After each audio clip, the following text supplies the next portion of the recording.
you do. You look like we're live. Hello, Hello. everybody. Welcome Hey to the guys. Five Nine. And we have a very exciting show tonight. It's a little Oh yeah. different than our shows. We're not, eh, this is a this book is pretty amazing, is it not, Mama D? All right. Now It it's is. right. Yeah, it's a novel. Okay, it is fictitious names and stuff put to a true story, a true story of the man who wrote it, which is pretty Yeah. amazing. All in um, all I can say is I want you guys to watch the bio video. If you haven't already seen it in the ad, I want you to watch the bio video because it's pretty intriguing. And you have to get this book because it really should be like a movie or a miniseries. It really should be. It would be really Yeah. cool. When you read it, you would read it like you would read a book. And it's pretty awesome. So let's not wait any longer. Let's play his bio and get him on here. Yes, please.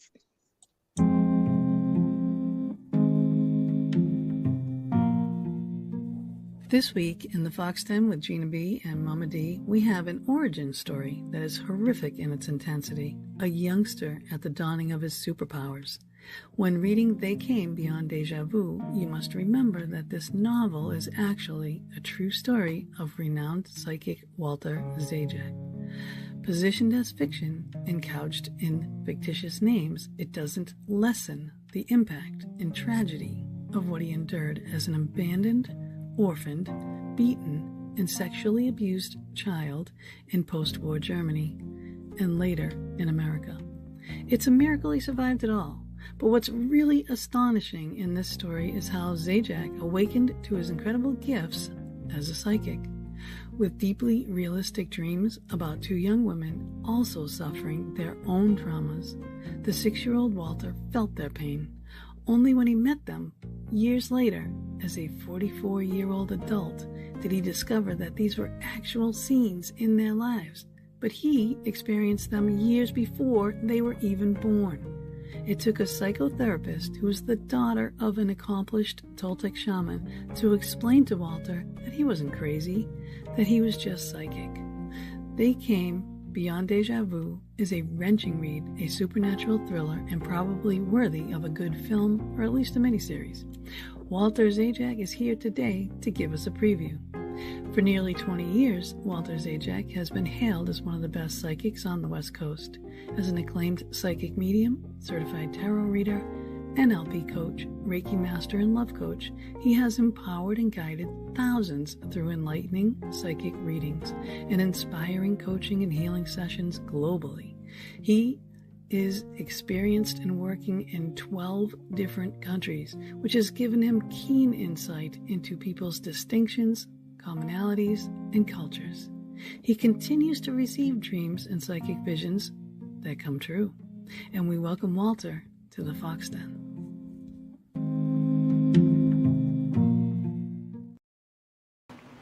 And here he is.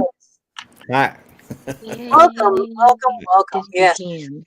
Yay. And you know what's really awesome is Mama D read the book too. You know, I always read the books. And We were saying earlier that Mama D doesn't always get a chance to read the book. You know, she's always so yes. busy, whether she gets the book or not too. But she did get the PDF and she did read it. So we did have a chance to talk about it and say, wasn't it awesome? Because I always do that too. I'm like, you wouldn't believe what's going on now.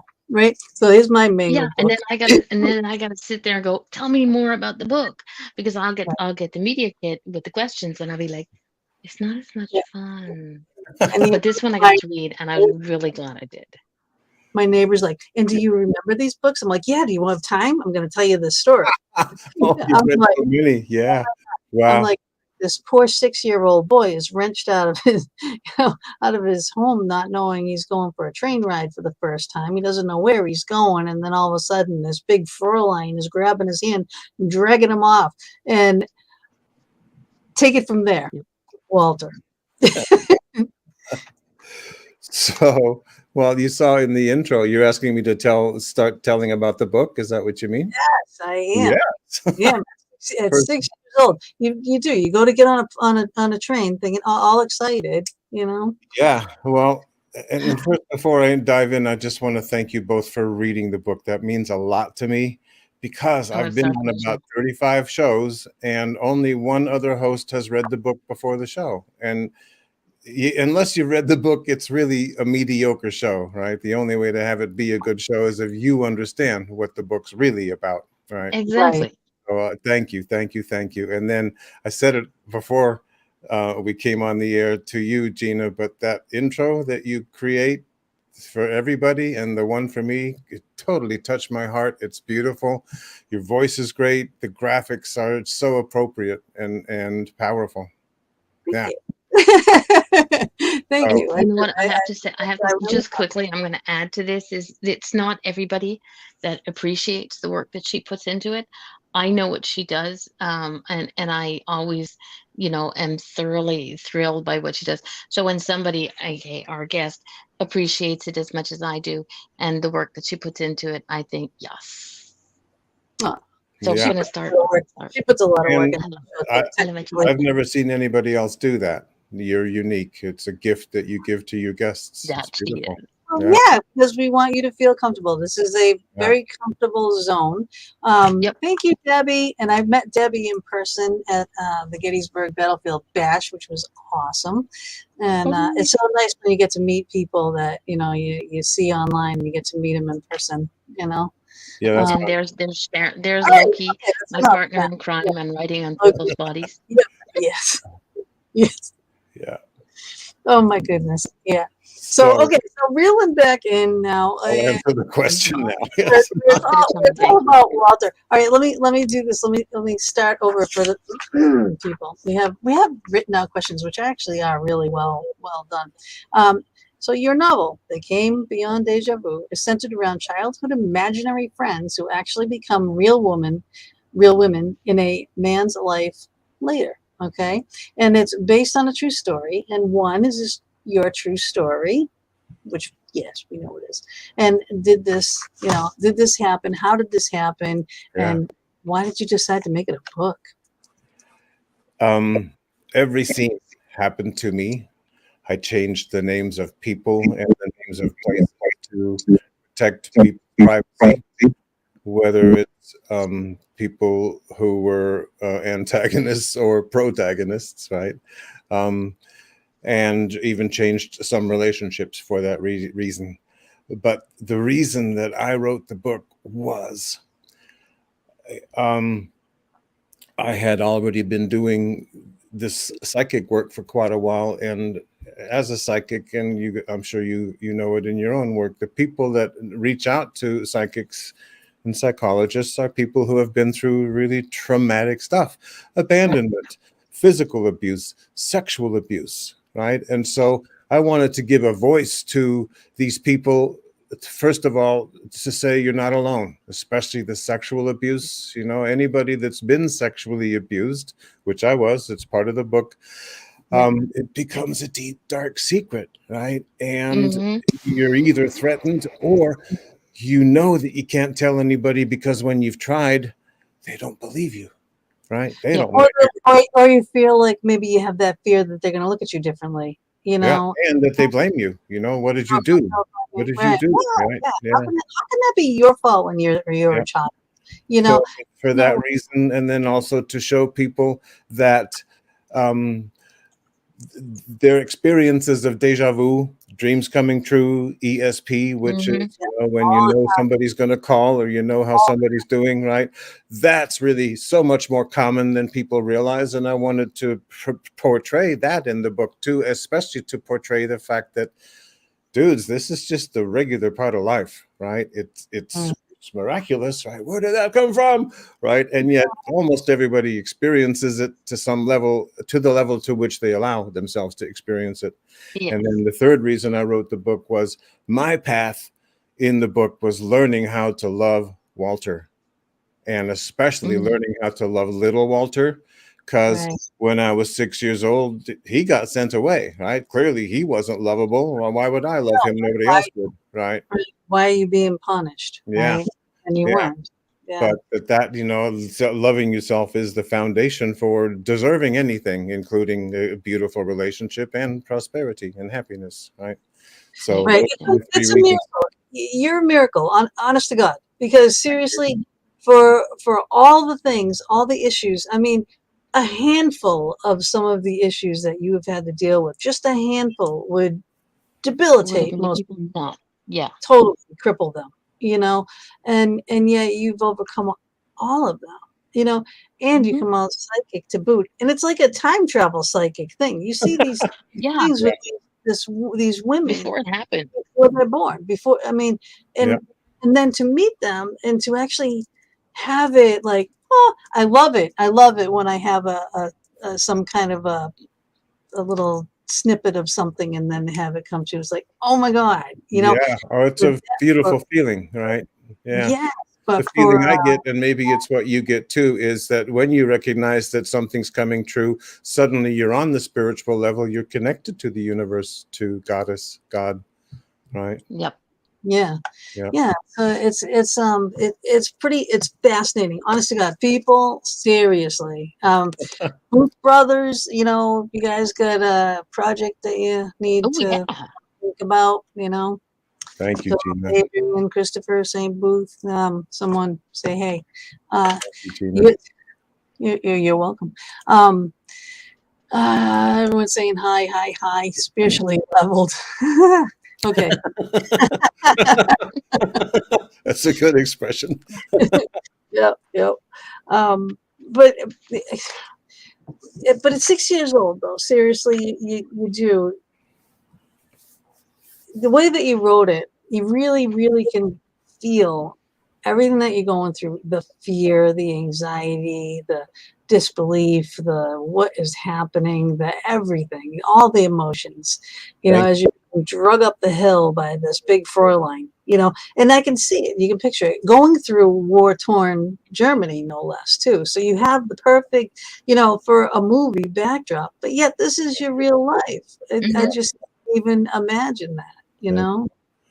So about as far as writing style, thank you. That was my intention, to make people really feel it, right? And there were two things that influenced that: NLP, neuro-linguistic programming, which is all about being aware of your 5 physical senses plus the 6th sense, which is your emotional sense, and bringing that into the picture in the healing work, right, with NLP. And I thought, wow, if I write it that way, then yeah, people are going to feel it, right? If I'm talking smells and tastes and sounds, right? And then the other thing that really influenced me is a guy named Craig McKay. He is a Oscar-nominated film editor. He was nominated for Silence of the Lambs and for a movie called Reds with Warren Beatty and Diane Keaton. Both awesome movies. We have a mutual friend, which is how I met Craig at a party. And Craig and I just hit it off that night, and we must have talked for 2 hours. And whoever knows a famous film editor, they're like the dude in the background, and yet they're one of the most critical elements in the film. They give the film rhythm, they give the film that passion, they give the film that emotion that you're talking about, right? And so everybody loves to talk about themselves, and I was writing the book already, and I was in awe. Tell me about editing. How do you make people really feel it, right? And he just talked and talked and talked, right? And to this day, I just say, thank you, Craig. Thank you, man. You just changed my life. So, yeah. Okay. Well, you must know. I mean, being where you are, you're out in San Fran, right? So no, Los Angeles. Oh, Los Angeles. Yeah. Yes, absolutely. I know people in film and TV. Absolutely. Yeah. So this should be hello, people. Yes. Hello. Yeah. Hello. I mean, really. Yeah. So I want to, if I may, finish the story about the train ride, because you asked me that question and I never did answer that, Hummer. So yes, war-torn Germany. I just want to set the scene a little bit.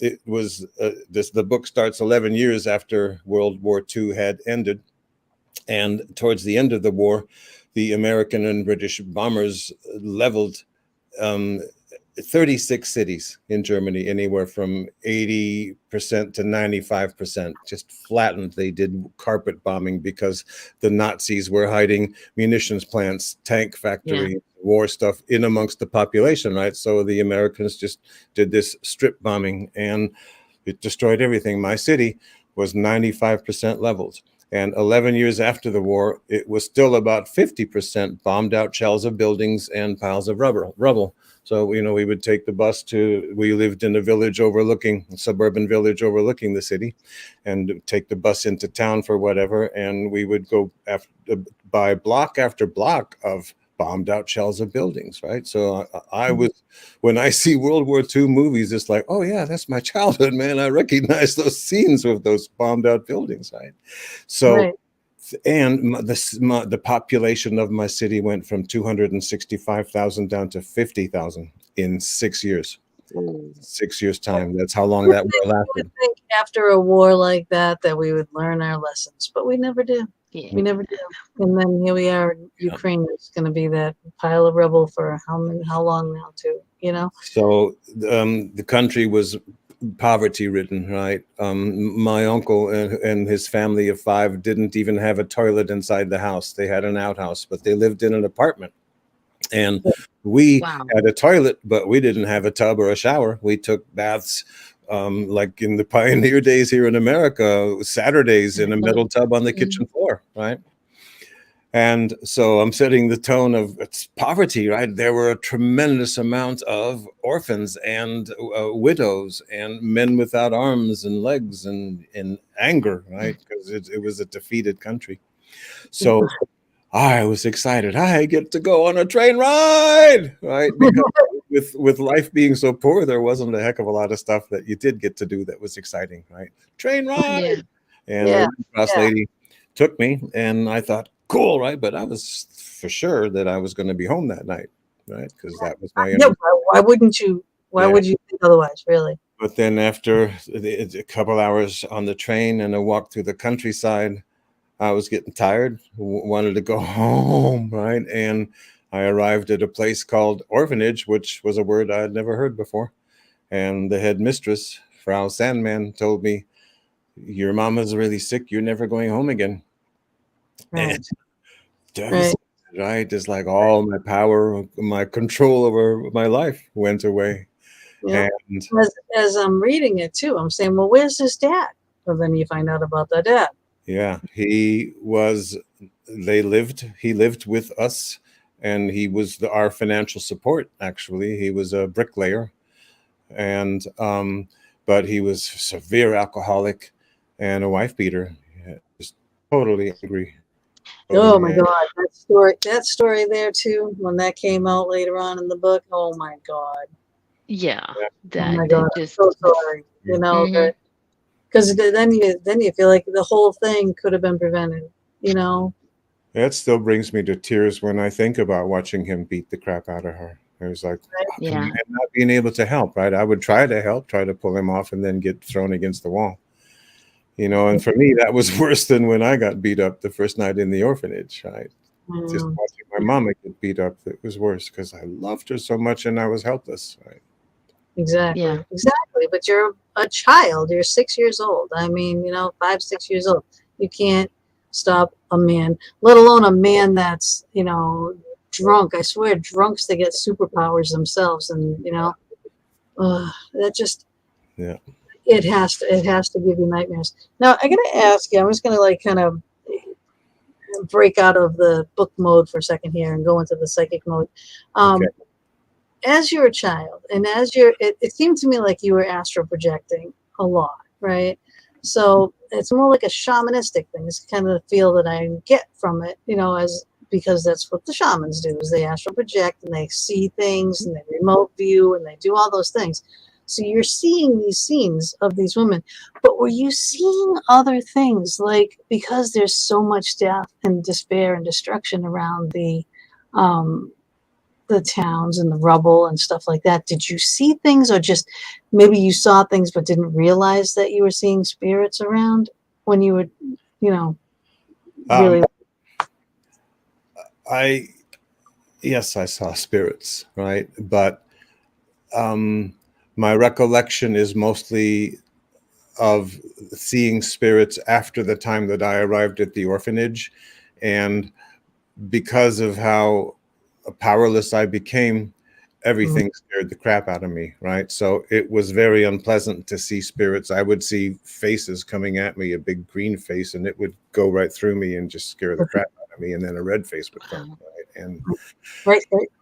yeah, Right. and so I was highly aware of the spirit world. And my observation and understanding is that all of us are, when we're 5 years old and younger, we're all still in tune with where we came from, which was the spirit world, right? And most 5-year-olds and younger, they're having psychic experiences, and it gets drummed out of them. No, that didn't happen, sweetie, right? You're just making it up, right? Yep, your imaginary friend. You've grown up, and now it's real, time to right? let it go. Yep.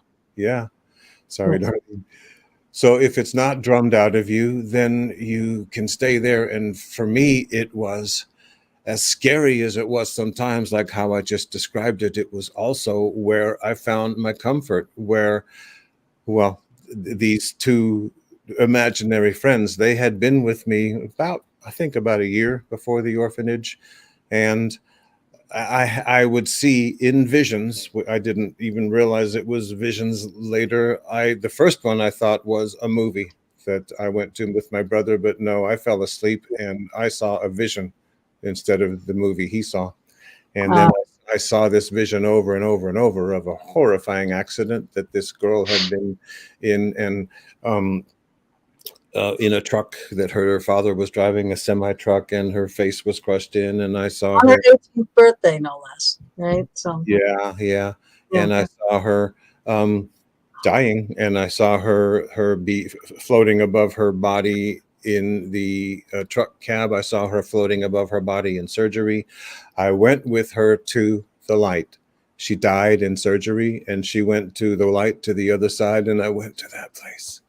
I went to that place, and it wasn't my death.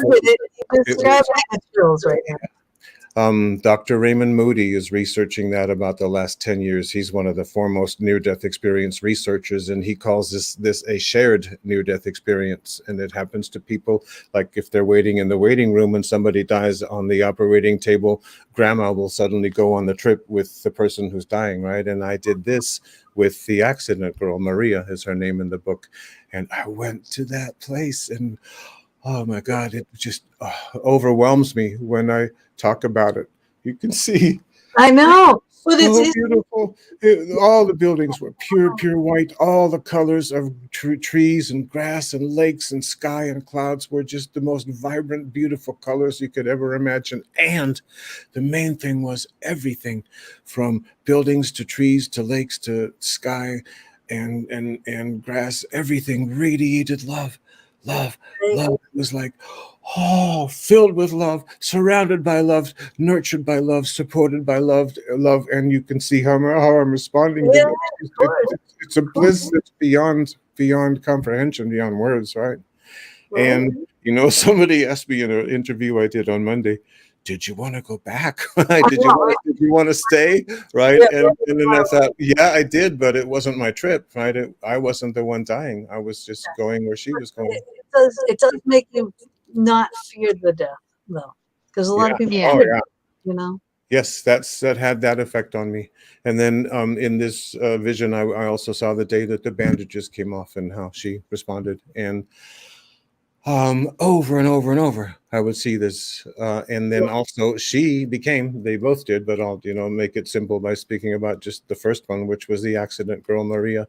She became a constant companion where suddenly she was there. There was this beautiful face smiling at me, and we would hug and we would giggle and we would fly off to the clouds and feel euphoria and companionship, right? So when I arrived at the orphanage, because the physical world was suddenly completely unacceptable and unbelievable, I went to the spirit world. And yes, I found my comfort there with my two imaginary friends. I found companionship, which you don't get in an orphanage because there's only a few adults and, 30, 40, 50 kids at a time clamoring for attention.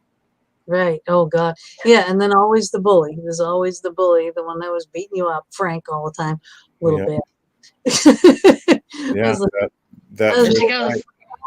I really, he got me so angry, and he knew it was coming, and like, Yeah. so they come and yell at him, all, not to do that. And it's like, he's going to do it again. It's like, lock the kid up. I mean, I'm like, get him away from Yeah. him. I'm just like, come on. Yeah. Stop reading, Thank you. I felt bad. I'm just like, oh, son of a little bastard, really. He was, and then later in the book, you see him, every comment that he makes is negative and to tearing somebody down, if not me, right? So you wonder what his story was before he got to the orphanage to make him. Yeah. Well, and I wrote about it a little bit in one section of the book. His father died. The war actually took place in North Africa for quite a while. The Germans were invading there, and that's where the Americans first were fighting the Germans. And Frank's father died there in North Africa, and his mother and his aunt died in a bomb in Frankfurt. Right, I got that, but it's like, it just seems like that would make him sad. But what would make him a bully? You know what I mean? Probably because his father was a bully. I think he knew his father before. No, he didn't. Okay. Yeah. I need a break. Yeah. No. Yeah. So yeah, I don't really know, because at that age, I wasn't able to analyze what makes a person the way they are. Oh, of course not. No. Yeah. No. He was just so very angry, and then I mentioned it earlier. There was this angry general attitude of a defeated country, right? And then especially the men had been misled by Hitler, right? He told them all of this glorious stuff was going to happen, and my papa, for instance, ended up being captured in the Soviet Union near the beginning of the war, and he worked for 3.5 years in a coal mine without any protection, and he got black lung disease, and my uncle, who I loved, and he was captured in North Africa really early, and by the Americans, and they shipped him to Montana and then to Idaho and to prisoner of war camps. But he says, "Oh my God, we were treated so well. I never ate so well. The German army gave us crappy food and crappy conditions. They didn't take care of us, and I got treated so much better by the Americans as a prisoner than I ever was treated by the Krauts, the Germans." Yeah, of course. It's sad to say, so it's true. No, not true of the opposite. The Americans in a German camp, or no, the other camps. I mean, Yep. Well, and then Jewish people, my God, that's. Yeah. Again, you would think we would learn our lesson from atrocities like this in our world, but we don't. It's it's just repeats itself over and over again. It's craziness. But getting back to the book and these beautiful girls, okay. I'm going to skip ahead. Now, there's a lot that goes on between from the orphanage, getting adopted, going to America, blah blah blah blah blah. Okay, but at 44 years old, now you're working, you're talking on the phone, you're ordering stuff, you're talking to the secretary, you're like, this girl's great. You're like flirting. You're doing this. You're doing that. You're connecting. Her name is Maria. It's like I like how you said that. And so all of a sudden you realize that this is your Maria. Yeah. Let me describe how that happened. Okay. Yeah. I was a professional musician, drummer for 28 years. And it's a business that is exceedingly hard to sustain, just to make sure that you're always working and having income and having enough income. And at some point, most musicians end up giving it up. And so at that point, when I was 44, I was working what us musicians call a day job, right? It's like, oh God, a day job, right? And so I wasn't happy. It was just a job. It was a way to get money, but nobody clapped, right? I was used to playing in front of thousands of people and having them clap, cheer, right? And so I was unhappy. And for 3 years, I had to call the company she worked for. She was the receptionist, and ask for various people, right? And each time I called, this beautiful voice would say, "Oh, thank you. One moment, please. I'll connect you." Right. And every time I heard it, it was like, "Oh, who's that? I want to meet her someday." Right. And do the voice of the man you were calling.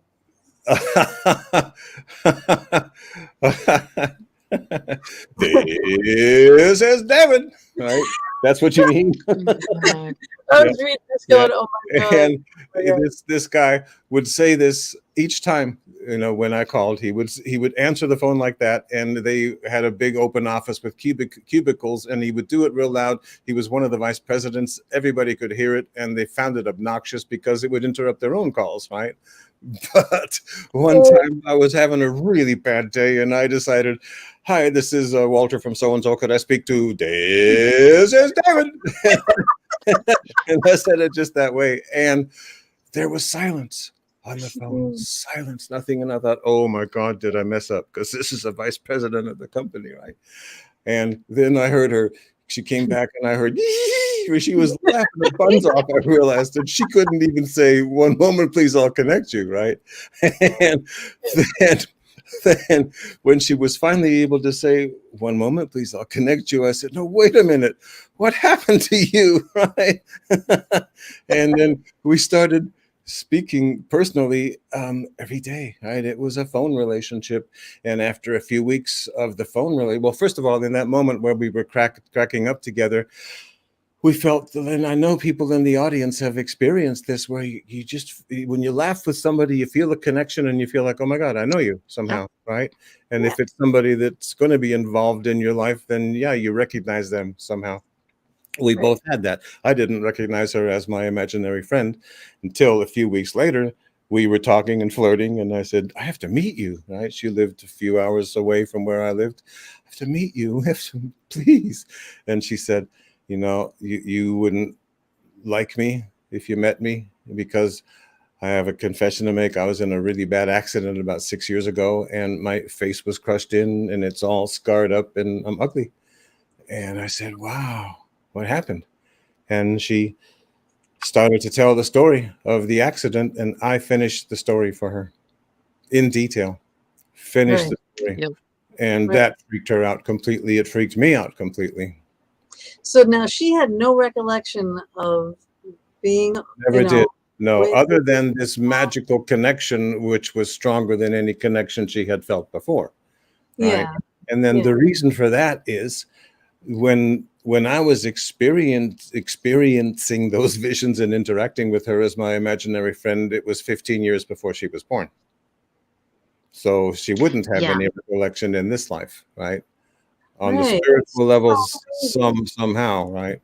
Yeah. It's so crazy because it's like a time travel, psychic, astral projection connection.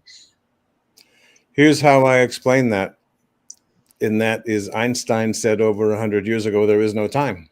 And it's been proven experimentally, scientifically ever since, right? There actually is no time.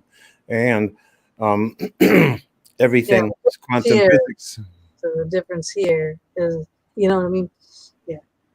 And quantum physics, now most of us know that it tells us that everything is energy in its essence. Everything is energy, and all this energy is interconnected. And if there is no time, and if everything's interconnected, there's no space either, right? So yes, I was able to access the reality of her, what was it, 18 plus 15, right, years later, of what happened to her, simply because all that information was there without a restriction of time or place. Right. Well, I mean, all of it is like that, but I've just never heard of it as such a gap of time, because I mean, that's what a psychic thing is. It's like, oh, so-and-so is going to be calling me, for instance, my dog, the dog I just adopted, and I was thinking of the former owner because I hadn't heard from her in a while, and then she came into my mind, and then 5 minutes later she's texting me. Nice. You know, I was just checking in on Biscuit, see how he's doing. I'm like, I was just thinking about you. You know, you just popped into my head, so you knew. So we all have those moments. We all have these deja vu things, and these little psychic tidbits. You know, Yes, we it's do. some are more proficient. So when you realize what's going on, and how did you meet this psychotherapist that you went to, which ended up Yeah, I being the think most she's amazing. Yeah, she was. She is. I still fun talk to plan? her sometimes Good. as a friend. Yeah. And in fact, she wrote a testimony on the back cover of the book, Venita Ramirez. And From Manchester, England. yeah, so back to the accident girl first. After I had told her, finished the story of the accident, you know, that freaked us both out. And for decades, my perception of the world had been that the universe and life messes with me, right? Because of being sent to an orphanage, right? And so my first impression was, what is this? I don't know where to put this, how to understand it. It's freaking me out. And then over the next 2 or 3 weeks, I told her 5 things that I had known in detail from these visions that she had never told another human, which included floating above her body in the truck cabin, above her body in surgery, going to the light, excuse me, in the day that the bandages came off. And that caused her to just end it, because she said, I don't know where to put this. I don't know how to understand this. And I don't know if what your intentions are, Walter, and maybe you're just crazy. Maybe you're crazy, right? And boy, did that upset me. And then boy, did it upset me because I lost a friendship, first of all, that had really excited me like none ever had before. And I lost my connection to understanding my childhood. Right? It's like, oh my God. And for Are you still no longer friends?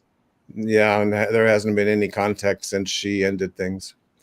And it's okay, you know, because this wasn't for her. This was for me, right? And I'll explain that.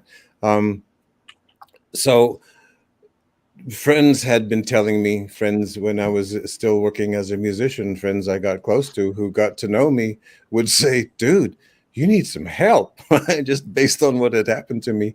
And I always said, no, I got this, man. I'm all right. I got it.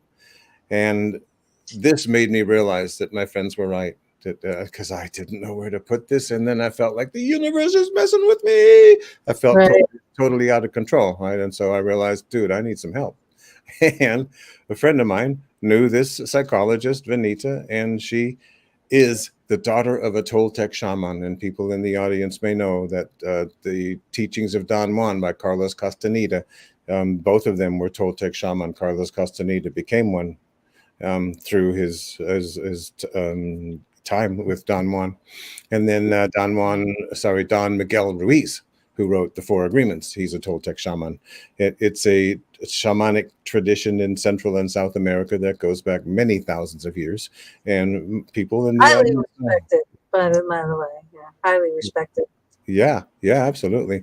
And you know, what does a shaman do? They go to other realities, they go to other worlds, and they interact, they get information, and they become the crow and they fly, right? And this woman, Venita, as a little girl, had been experiencing all this stuff with her father, with her shaman father, since she was a child, right? And so when I told her my story of what happened, and this woman thinks I'm crazy, right?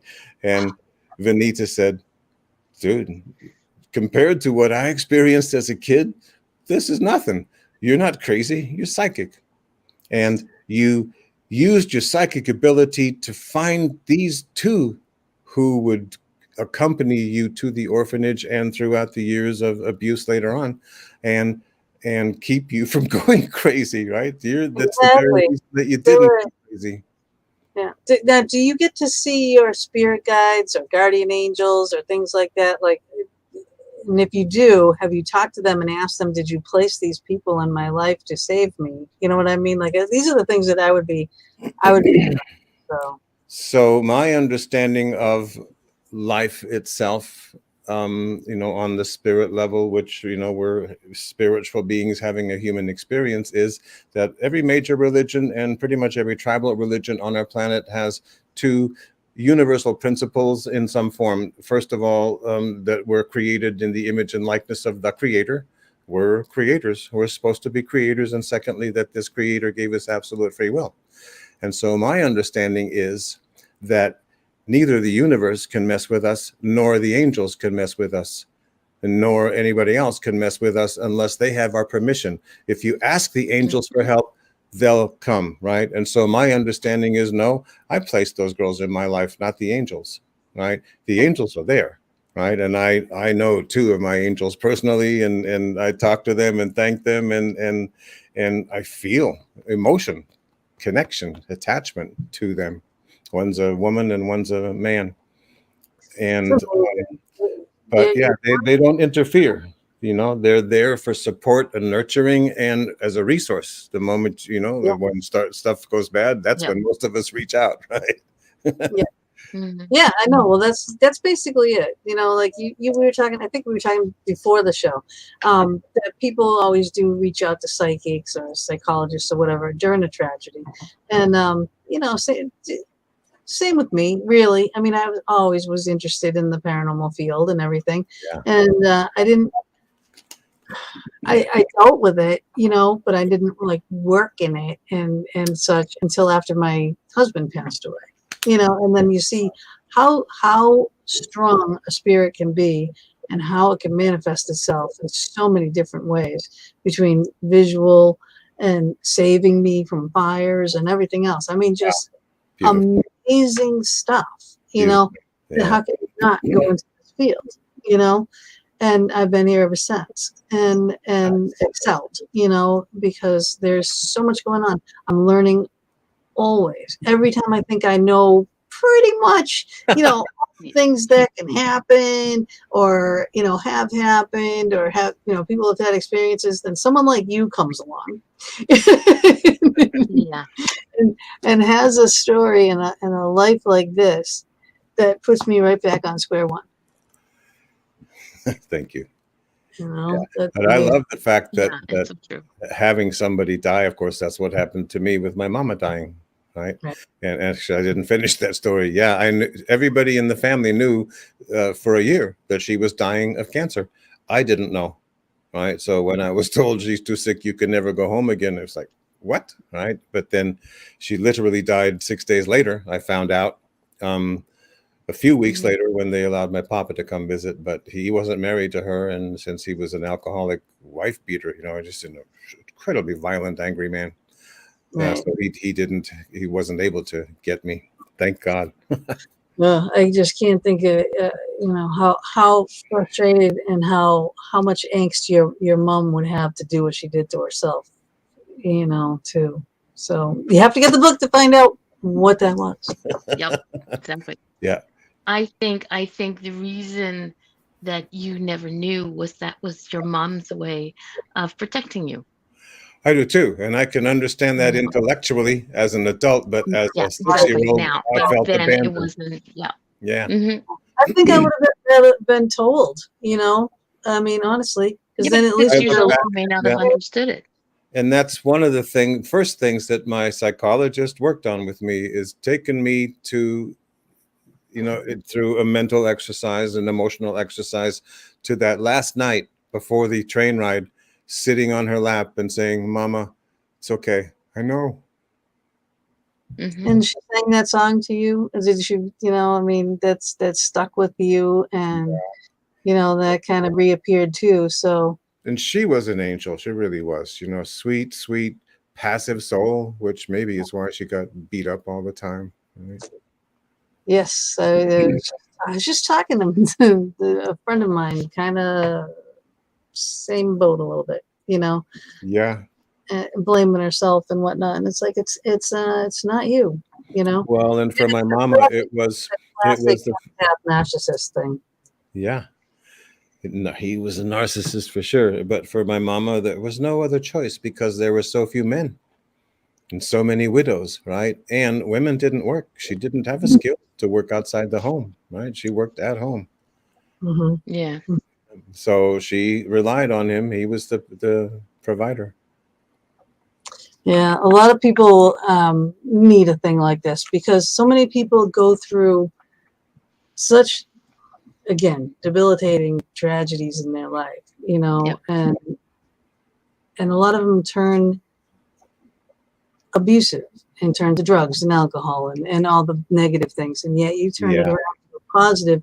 And how many people that you're out there helping with all these issues because you've had them all, and so you can help.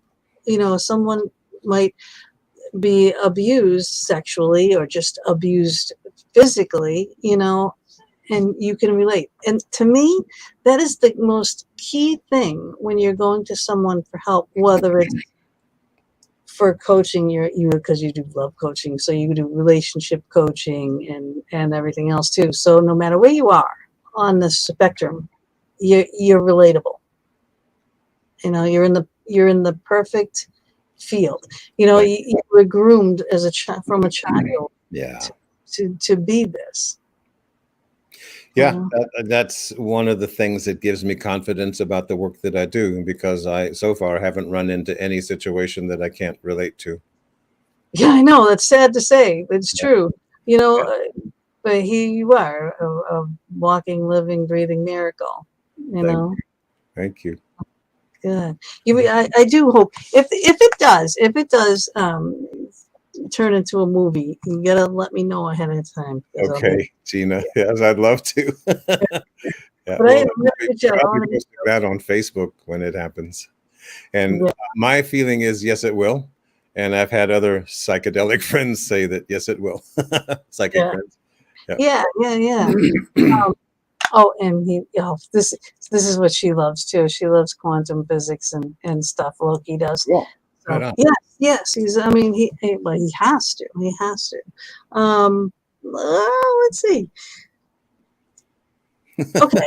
I do want to know, and I want to fill it out too now. We got a little time before Athena comes on. Your music career. Now, no, I should do that after. I'm going to do that after. I want to talk about that after Athena comes on, because I want to talk a little bit about you go from the orphanage. You were going to get adopted, first of all, by a soldier. The soldiers would kept coming. So Miguel and his wife. I know, I was hoping, then that didn't work out. But again, people read the story, okay, you'll understand. But he ends up getting adopted. How did that end up coming to be that you got adopted by this American horrific family? How did they? First of all, well, really, the only choice was Americans, right? In other words, Germany was so devastated and poverty-ridden that the Americans and the British, who were occupying the country, along with the French and the Russians, were prosperous in comparison, right? And there was already so many orphans and widows and so few men, right? So few families in Germany. So my mama had a friend who was a social worker, and she drew up papers that required that I be adopted by Americans so that I would have the opportunities, right? And I'm glad. I get that, but where did this horrific family come from? How did was there a screening process? Yeah, yes and no, right? In other words, a German agency was involved in the screening process, and they had so many orphans that they were trying to place that they didn't really take the time to screen, right? And then these two people, well, first I was in the orphanage for a year before I was adopted by an American Air Force couple. They had been trying to have their own kids for 15 years, miscarriages and etc. But the hard part was they were super angry people, super angry, and sadly also just amazingly patriotic, right? America was just the paradise. And from the moment that they picked me up, they changed my name to Bruce and told me I was an American kid, and I didn't speak a lick of English. God. What? And why are you calling me Bruce, right? I know. Yeah, and then within a few weeks, I was being spanked on my bare bottom so hard that with implements, wooden spoons and hairbrushes and stuff, that it would draw blood, and it got right. So it was abusive for the 11 years that I lived with them, emotionally abusive and physically abusive, and you have to learn a language. You can't even tell anybody because you're in America now, and you're speaking German. And I wasn't even in America. I was still in Germany on an American Air Force base, right? But on the base, right. the American military, wherever they go, they create their own pocket society where nobody speaks the local language. Some do, right? Some get out and intermingle and learn Korean in Korea or German in Germany, but very few do.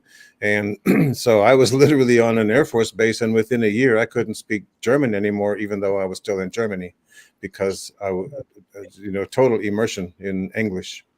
Okay. Yeah. Sorry. And Miguel in the book, the soldier that almost adopted me, he took the time to learn some German. He could communicate with me, right? Which was beautiful. But these two poop heads, they didn't take the time. Right? I was expected to learn English. All right, Mike, you gotta chill out in there in the chat room. Need to stop. Yeah, right. But anyway, yeah, that's ridiculous. But have you ever? I mean, Miguel, did he ever like keep in touch? Like you don't know what happened? No, of course I was 6.5 when that was happening, close to 7. So my understanding of those events are from a 6-year-old's perspective, right? But looking back on it and putting it together logically as an adult, I feel like he gave it his best shot. I feel like there was maybe some prejudice about him adopting me because he was Hispanic, and I'm not. Okay. That maybe that's why they sent him to Korea in a hurry, right before he had a chance to bring his wife over and interview in order to be approved to adopt me. But gosh, I fell in love with him. I know he was a sweet guy. And that must have been really great too for a whole bunch of orphans to all of a sudden have like, here come the Americans, like, and soldiers bringing like that big swing set, or oh my God, they won us over, and you read about it in the book. Before I met him, I hated Americans because of what they had done to my city. 236,000 down to 50,000 people and 95% leveled. Yeah, and I think you're only getting part of the story. Sorry, Darlene, go ahead. I said, I think you're only getting part of the story. When things like this happen, with war happens, the people who are everybody doesn't get everything, all the both sides of everything. So you only knew with what you were living through. You didn't understand the reasons why. At the time, it wouldn't have made a damn bit of difference, excuse my language, but you still only got part of the story. In the end, you understood everything. It still didn't make it any easier to understand, to accept, though. Yeah. But, it became very easy to like Americans in general, even though they scared the crap out of me at first, right? Because of generosity, and that's something that I still love about America. It's pretty much the most generous nation on the planet. And when America destroys a country, they pour in billions of dollars to rebuild it. That happened after World War II, the Marshall Plan, billions and billions to rebuild all those cities that they destroyed. Yep.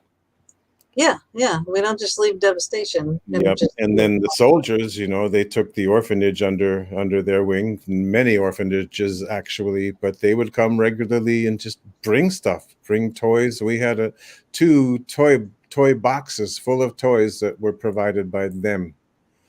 And then they would invite us to, Christmas.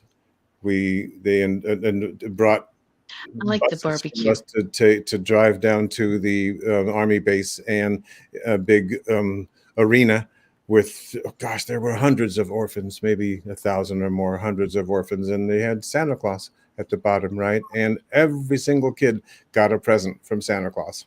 Aw, that is awesome. See, that warms your heart. I like the barbecue, by the way. Pardon me? I said I like the barbecue scene. Oh yeah, and then I invited us to a baseball game in the barbecue scene, and I had French fries for the first time in my life and fell in love with them. You didn't like ketchup, though. No, still don't really. That was funny. That was funny. But all right, guys, if you guys are just coming on, all right, we're talking about They Came Beyond Deja Vu. Okay, this is a novel based on, it's fictitious names and such in here, but it's life. And it's really amazing. I mean, like, And the thing is about this book is no matter what you know, like Gina says, no matter what you think you know, this book will open different aspects for you, different things. It'll be like you'll be like aha moments in the big time. Thank you, Darlene. Yeah, definitely a lot of wow moments, you know, and lots of wows. yeah, because I usually, you know, I would read a book this size in She a couple of days. torments the book if she likes it. Look at you. I know. I read it in a day. You know, I started in the morning. I could not stop, and I just didn't stop until it was done. You know, so I just read it and I kept on going, Mama, Mama, Mama. Oh my God. Wow. Thank you, Gina. And I'd be like, could you not talk to me? I'm in the front. Don't tell me that. I'm reading this. Stop it. Nice. Do not let Gina go see a movie that you're going to see the next day and talk to you. Just ignore her for it. But it's an amazing book. You know, you guys know me. I don't always get to read the books, and this is an amazing book. There's a lot of things in it that kind of like, for me, the interesting part, and I have no idea why this one stuck with me, but the description of the smells that you got. Yeah. I don't know if your sense of smell is over the top, or it was just for the writing purposes. But I like to smell almost every bite before I put it in my mouth. Yeah, because some of the connections that you had to smells, I was like, you described some of them so intensely that I could almost smell them. It's like, okay, fine. And I'm not one to gag easily, so I was like, okay. Yeah. Good. Wow. Thank you. I know, because that's a perfect thing for a movie, because you can see a kid, you know, doing that blinchy face and that, you know, and the opposite, you know, the sweet perfume and, you know, the loving kind soul spirits and the sweet scents and everything. So it really does. It drags you in. All of your senses are definitely, you're hitting on all of them in here. So it's definitely in there. It is compelling. You know, it truly is. I could not stop reading it. I just couldn't. I did not want to. But like, what a life altering thing. How did you realize, though? Okay, now that you know you're psychic, all right. I'm jumping ahead again, and you want to make a career out of this. What was the first step in that process for you? It was my birthday a few weeks before 9/11, the actual year that it happened, 2001. And my girlfriend at the time bought me a psychic reading for an hour, and I had never had one before. And this woman is really good. Darlene is her name.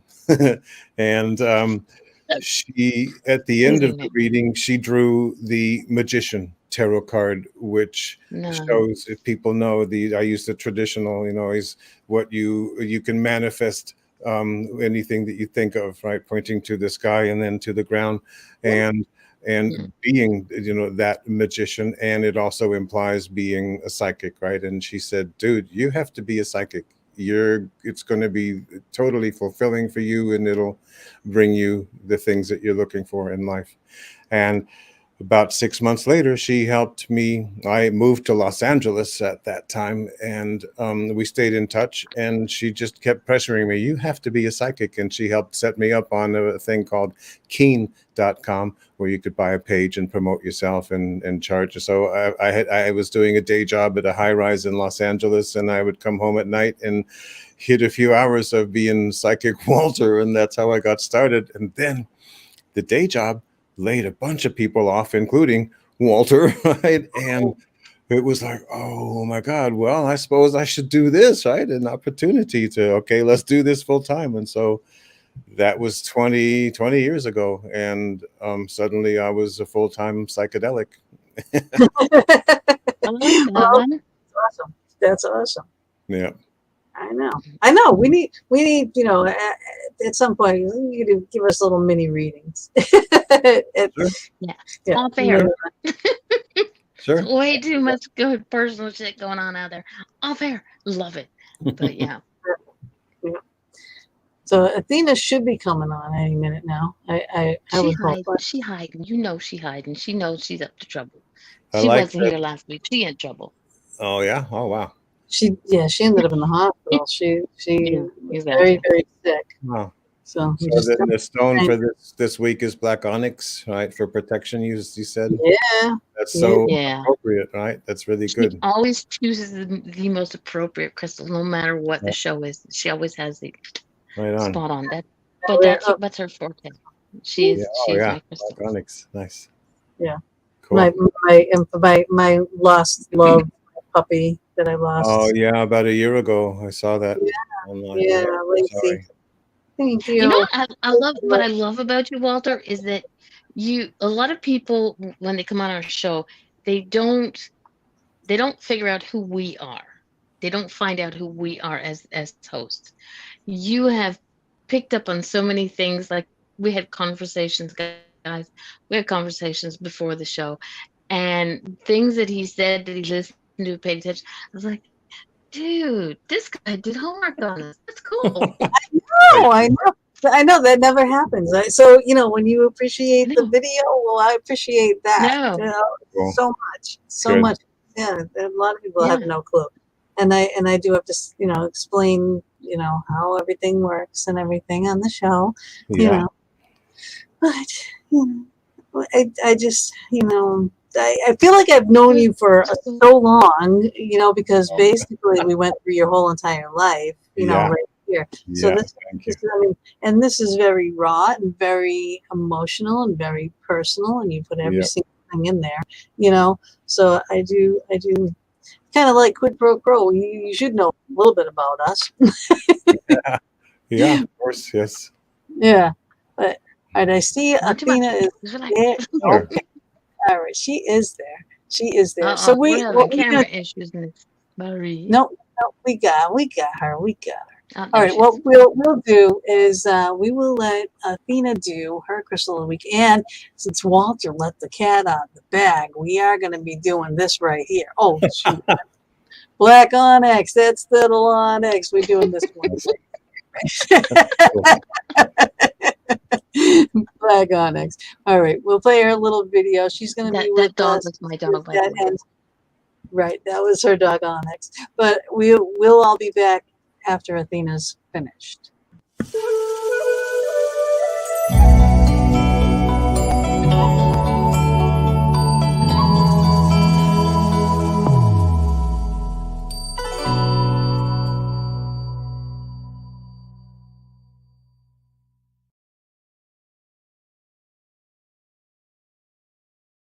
Yes, we're good.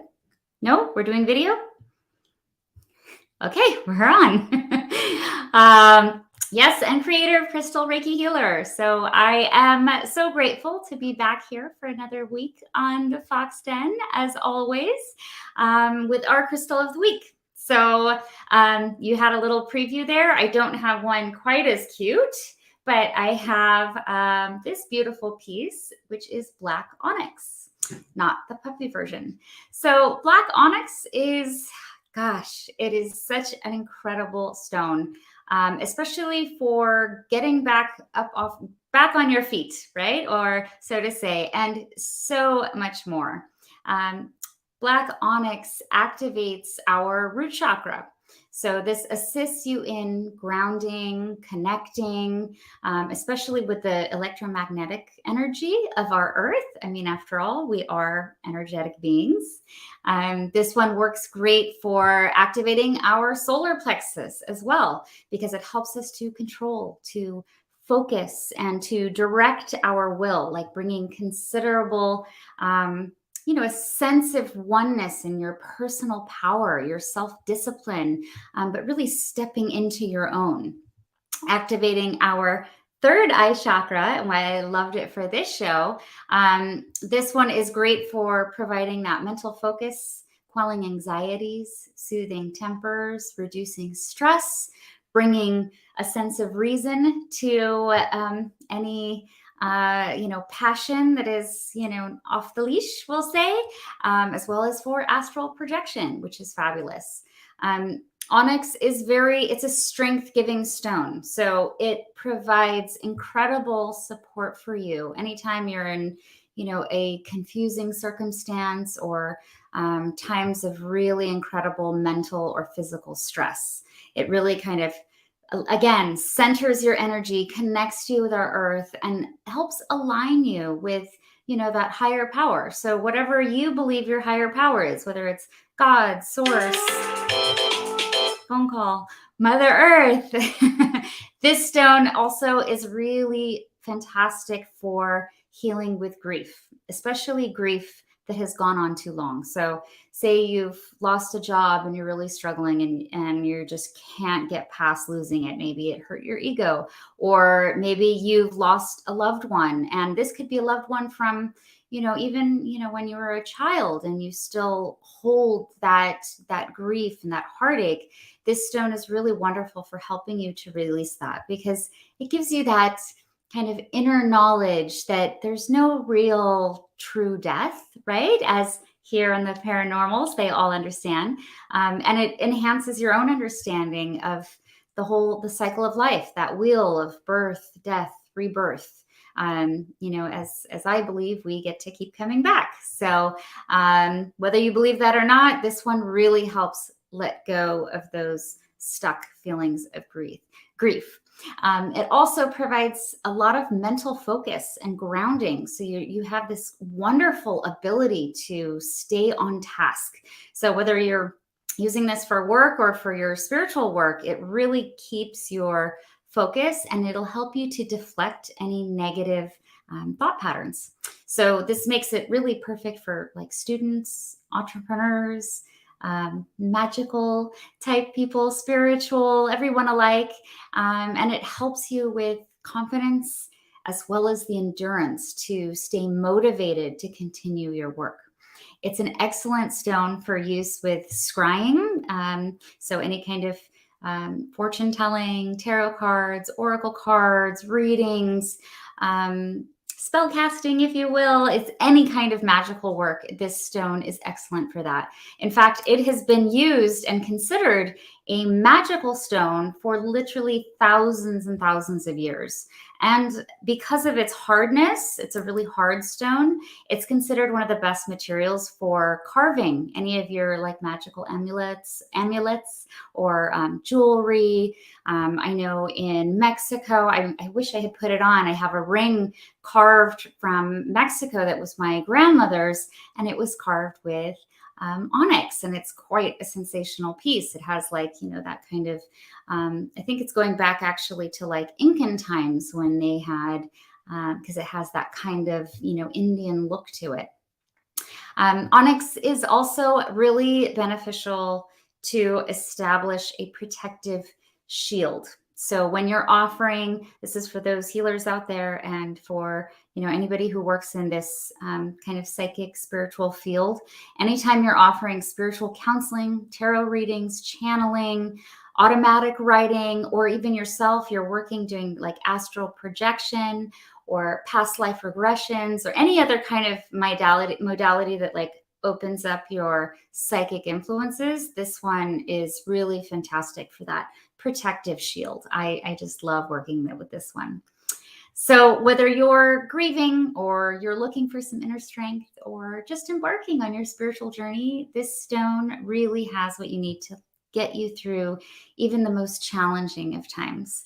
I personally use this one like on a regular basis to maintain my focus in the midst of motherhood chaos, because I have 3 kids. So I can kind of keep my eye, on my goals, stay aligned with my true self, and still get the job done. So that really helps me. Ways that you can use this stone. It's wonderful for your crystal elixirs. Pop it in your water bottle. It's wonderful, as I was saying, for jewelry. It's also excellent to keep under your pillow, or if you have a little like satchel, you want to keep it next to your pillow on your bedside, but keeping close to your mind, because it's excellent for dream work and astral projection, keeping you grounded, but free to explore. And then, of course, you can simply, stick it in your pocket, tuck it in your bra, and just, anytime you need that reminder of personal strength. I also love to use these in crystal grids for my Reiki clients, and I always place one in the tub when I have my spiritual baths. And of course, as with other protection stones, you'll want to clean this one each time that you work with it for a set intention. So, if you've done a reading with it, you want to just give it a quick cleanse afterwards. You can do this by, what I like to do, you can place it in the freezer overnight. Excellent for clearing energy off crystals. You can set it out under the full moon. You can lay it in a dish of salt, or you can even smoke cleanse with your, whatever your herb of choice is, or your smudge, or your resin. Whatever you like that works for you, that's the one you should use. I'll have another ASMR video, of course, featuring black onyx. It'll be up on my YouTube very soon, Crystal Reiki Healer. But if you can't wait, I have the shorter kind of preview one, and it's also fabulous. That's on my Instagram at Crystal Reiki Healer. And of course, I love to leave you with a wonderful affirmation to help you connect to your crystal's energy. And for this one, it is, I am safe, confident, and secure in all matters, financially, emotionally, physically, and spiritually. Thank you so much, ladies, for having me on. It's always a pleasure to join you, and I hope that this has brought some value to your show. Always, always. Thank you so much. Always. And there is. Oh, and there he is. Yeah. What do you think? He needs an onyx collar. He needs like a little. Start out dark. He was dark at the beginning, and now look at him. I said, we got to call him. They have white onyx. That's why he was called onyx. They have white onyx too, actually. Yeah. Do they? See? Yeah. So he was just in a period of transformation. Ah. I love it. I love it. but again, that was the perfect choice of a stone. Yeah, it was. Thank you. Thank you. Well, I was reading the synopsis and all the little details for your show, Walter, and there was so much going on in there. There was so much going on in there, and I thought, oh my gosh, what stone do I choose for this? This could go so many ways. I think I texted you too, Gina. This could go so many ways. And then I was like, oh, onyx. We'll just cover all of them. Let's just do that. It's perfect. It's perfect. And my favorite color to wear is black too. I think that comes from my music days. Yeah. Yep. And that's why, like in your video, I have you it's all the pictures that I can you're wearing your black. Oh yeah.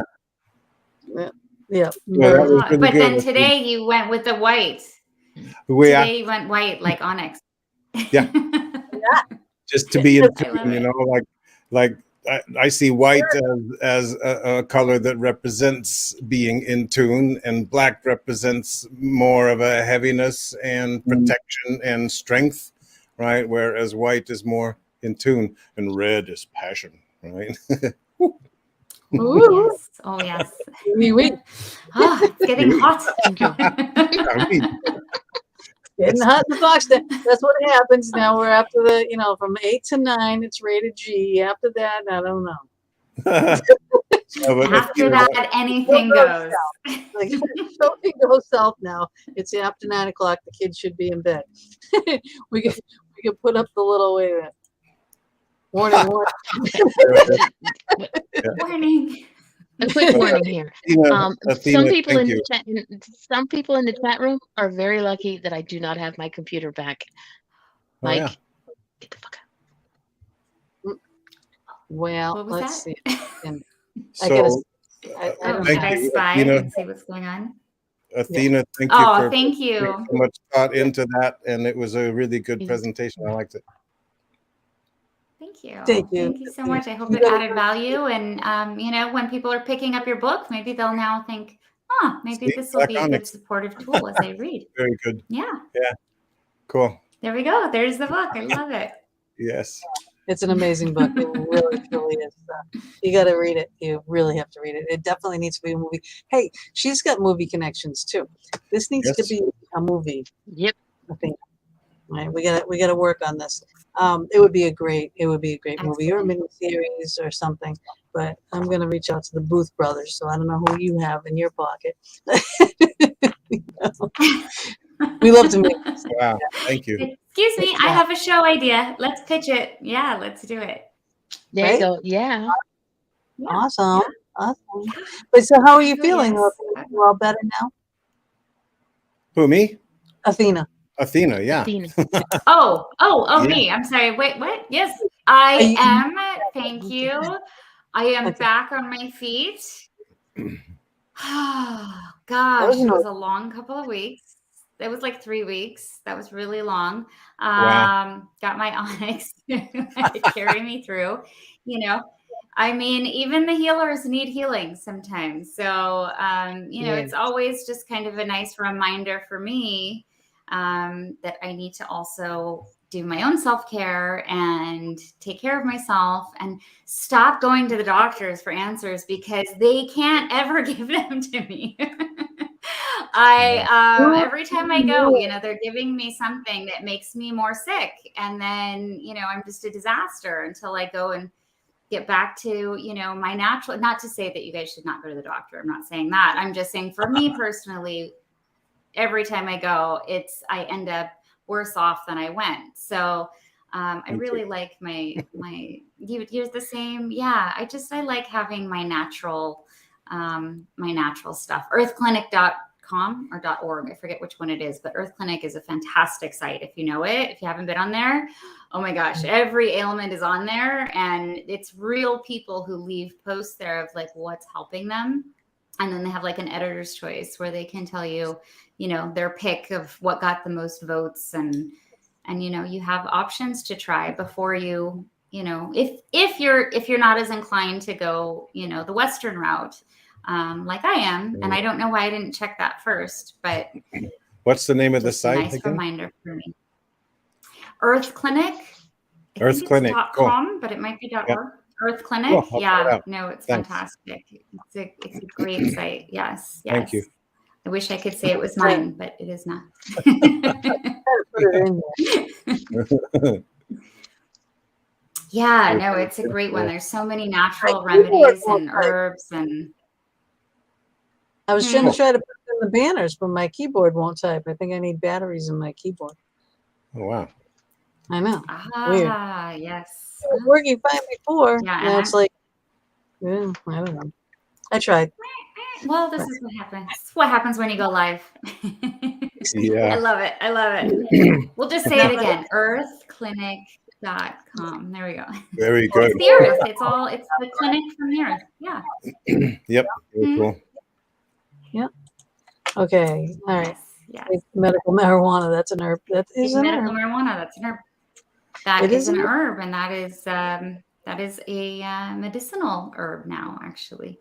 So depending on what state you live in, I suppose, or what country you live in. Is it legal in Canada? Mama D, is it legal up there? Yeah. Yes. Yeah. Okay. Yeah, the whole country now, right? Darlene, is it the whole country or just Quebec? Nope, it's the whole country.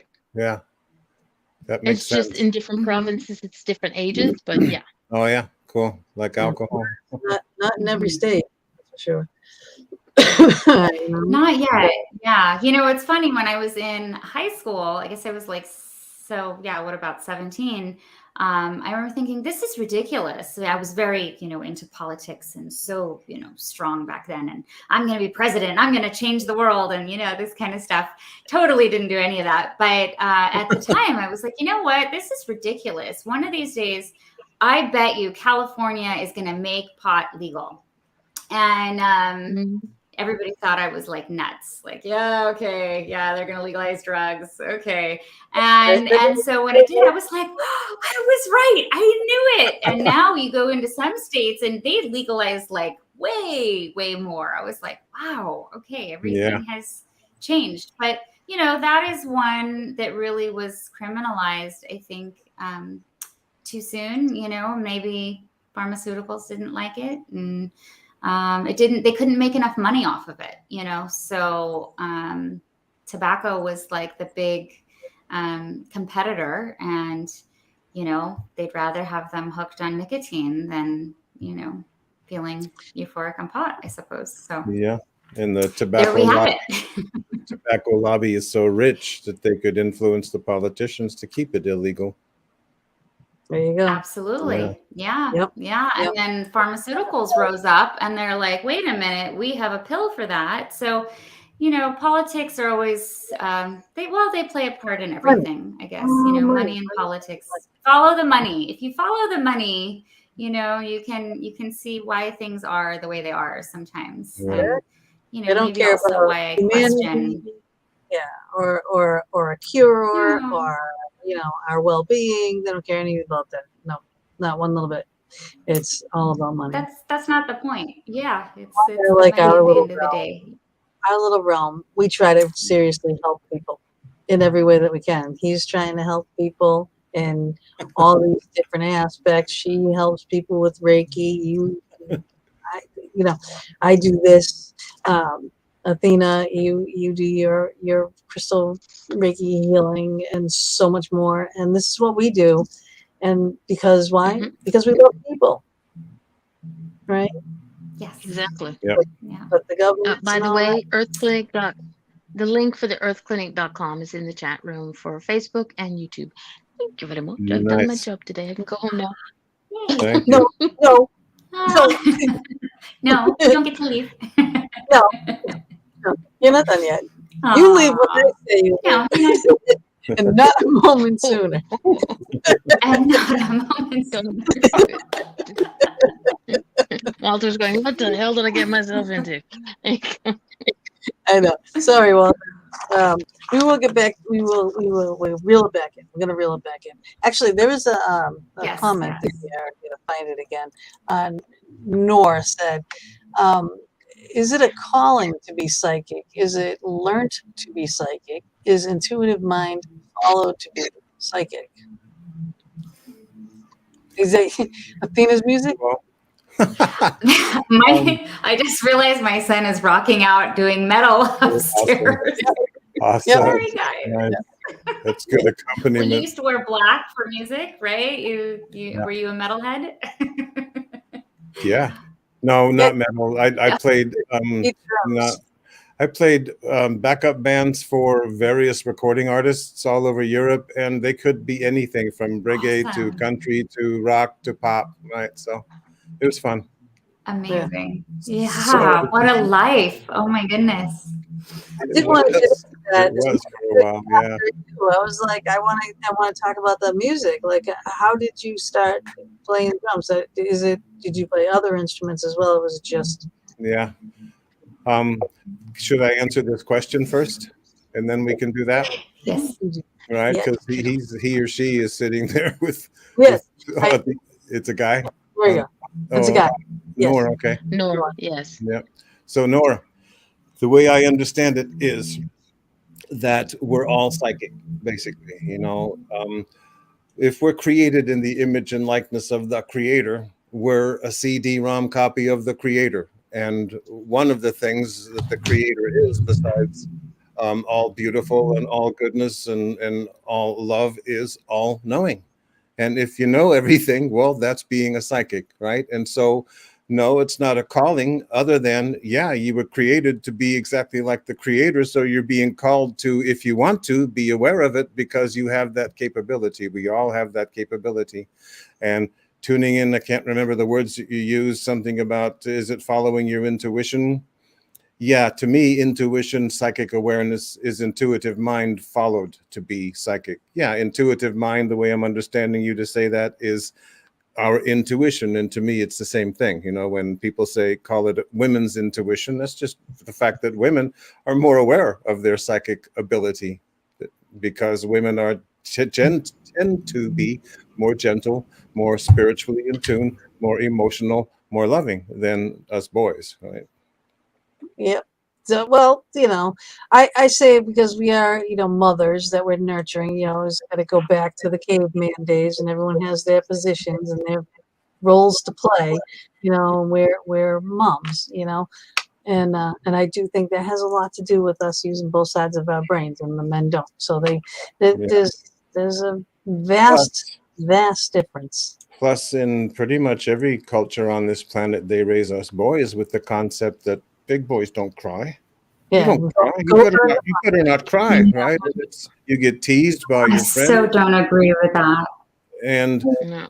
and Yeah. even teach by your mom, are you crying, right? And so boys learn to suppress their emotions, and love relationship, it's pure emotions, right? And so most boys have no skills, no experience, because they've been suppressing their emotions all their lives.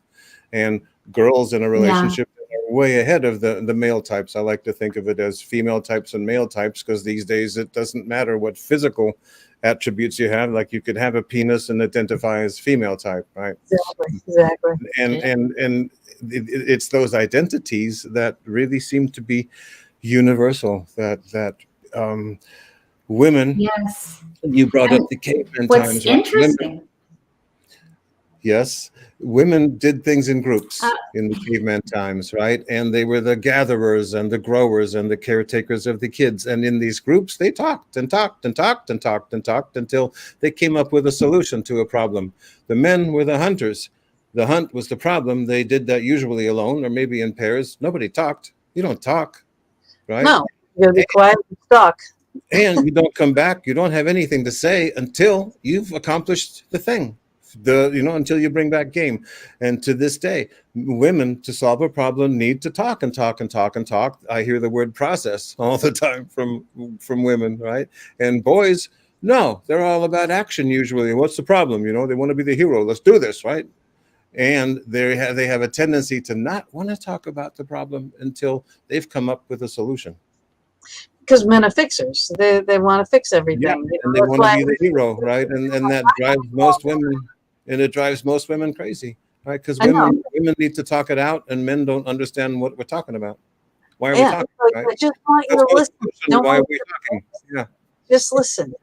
sometimes you don't even have to talk, you just have to listen. But I will say that, like, one of the key differences I notice between men and with women, and yes, women need to talk through their emotions and really process, as you will. But women also will question. We live. question our yes, we're live. We question our intuitive gifts so much. We second guess because a lot of it is we're told, like, oh, you are overboard, or you're too emotional, or you're too sensitive. We're told these kind of things, right? Since you're supposed to smile and look pretty, but what you say has no meaning, and so we get used to this kind of idea that invalidating those feelings. So women have a much harder time trusting our intuition, whereas men, which is interesting, as much as they maybe don't talk as much, when a man knows, like, he knows. It's done. It's like when he's had that epiphany, or he falls in love with a woman, it's like he knows she's the one. That's it. When he has that psychic gift or spiritual gift, he doesn't question it. He's like, nope, this is it. So it's really interesting how women maybe have, do more of this, but men actually trust themselves more. So it's just, it's interesting how we approach things differently depending on, just our, Well, our and gender. Go figure. it's important, right? if we want to make the relationship successful. It's important to realize that, oh well, she needs to talk, right? So I need to figure out a way to compromise and talk, even though, dude, if we don't know the solution, what's there to talk about? That's a typical male attitude, right? But Yeah. and so then both sides have to meet in the middle somewhere, right? The women have to maybe not talk so much, or not expect so much talking from him. Maybe have get feedback from a girlfriend or somebody else, right? Right. What And I now heard once that I found to be really helpful, being a stay-home mom for so many years, is I had read somewhere, I think it was, I don't remember where I had seen this. It was some study on this, actually. And they were saying how, especially for the stay-home moms or dads, I guess, for that matter. But, you're home all day, you're with the kids, all you get is child talk, and you are like desperate for that adult conversation. Your husband comes home and you immediately like zoom right on top of him. And, it causes a lot of friction in a lot of marriages. So for anybody out there who is dealing with that, this worked really well for me. I was reading, give him or her, depending who's, the at work spouse or partner, give them 20 minutes to come home and just decompress. Let them just come home, have their space, go to the bathroom, have a glass of water or wine or whatever. And then after that 20 minutes, you can lead into, a full-blown conversation. And I think that really helped my marriage. And then it's like, whoosh. So let me tell you all about my day. Yeah. Like, how was your right? So, let me tell you about mine. That's a good idea. I like it. Yep. Yeah. I found it to be very helpful. And on that note, I love you ladies so much, but I do have to go back and go on mommy duty.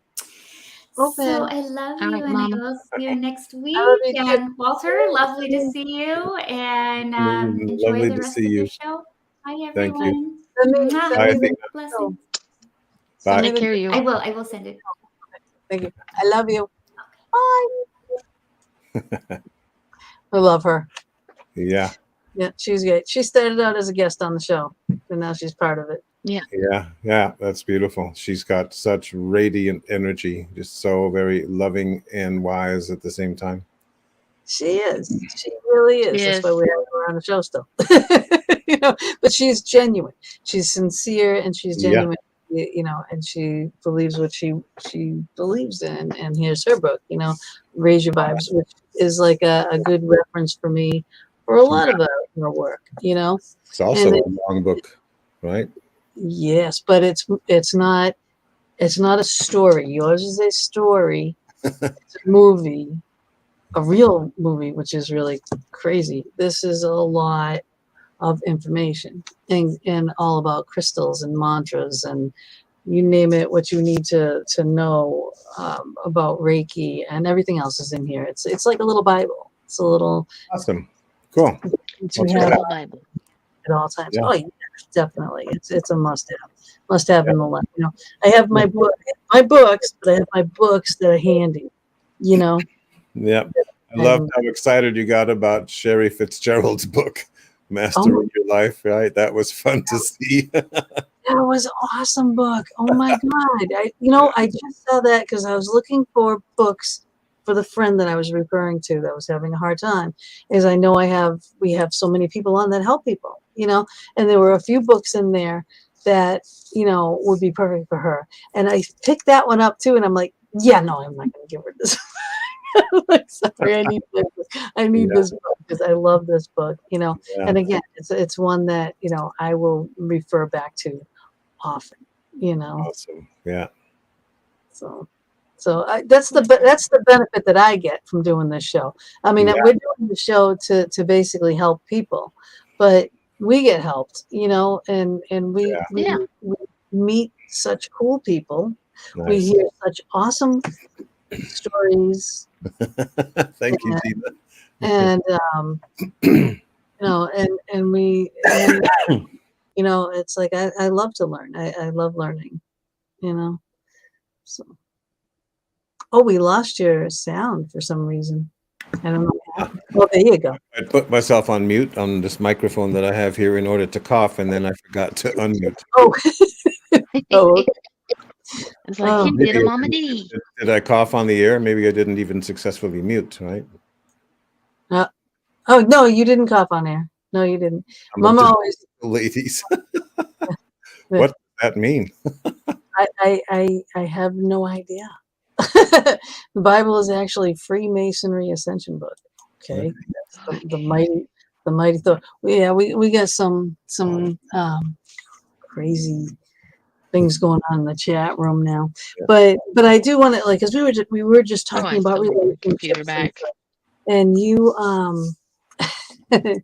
we'll just deal with it later. Don't worry about let's say what you're gonna say. It's a chat room, whatever.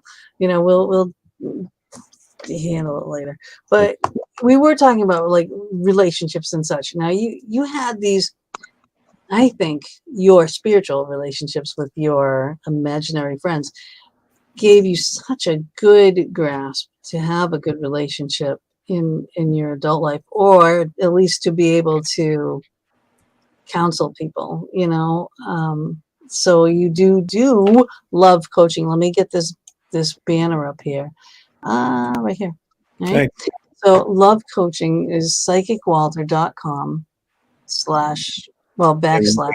And there's no space between Psychic and Walter.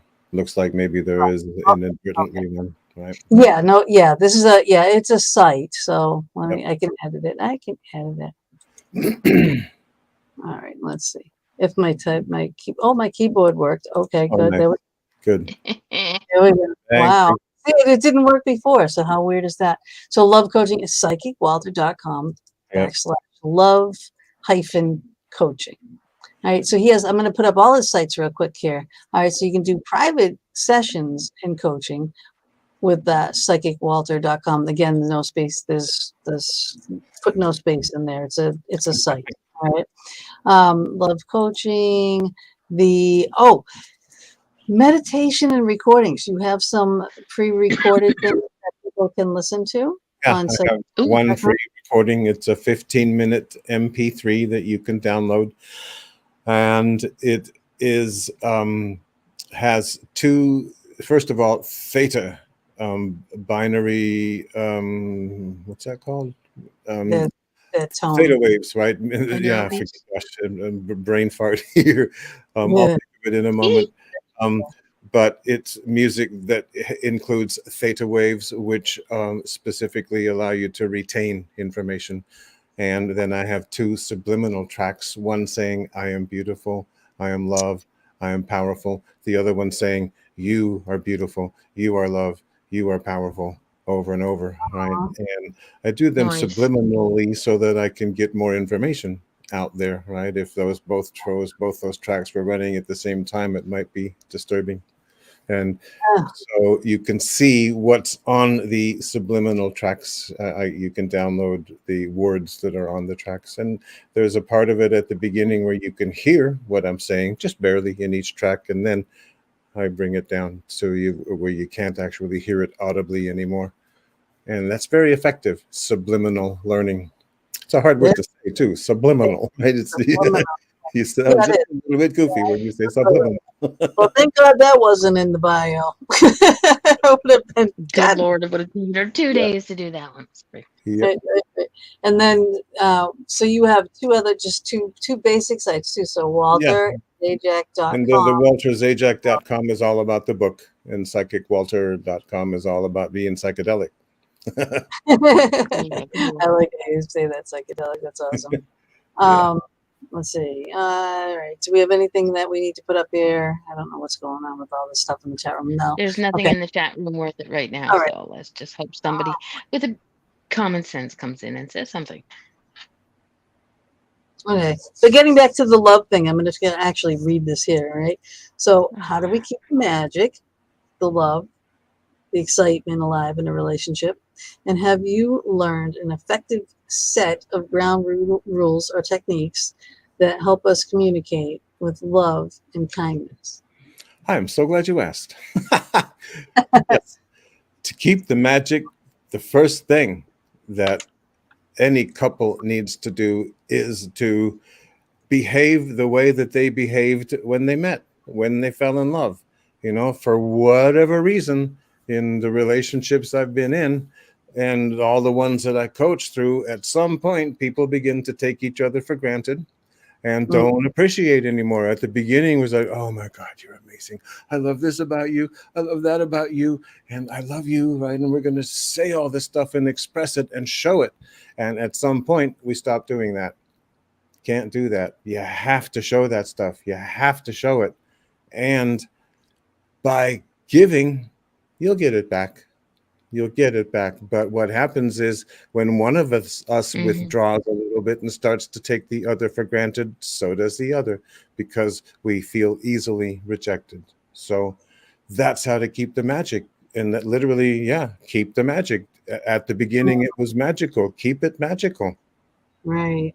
Now, do you think that if you're like, say, coaching between singles and couples, right? Now, I'm just going to put this out there because I think the men do a lot more of the whining like that. Like, well, they don't love me anymore because, they're not doing this and you're not doing that for me anymore, or you don't say it every day. You don't have to hear it every day. You know, it's like it's implied we're together. It's, you know, I mean, it's implied. I mean, I get to hear it, you know, occasionally, but, you know. And that Yeah. I happens tell you I love you every because day.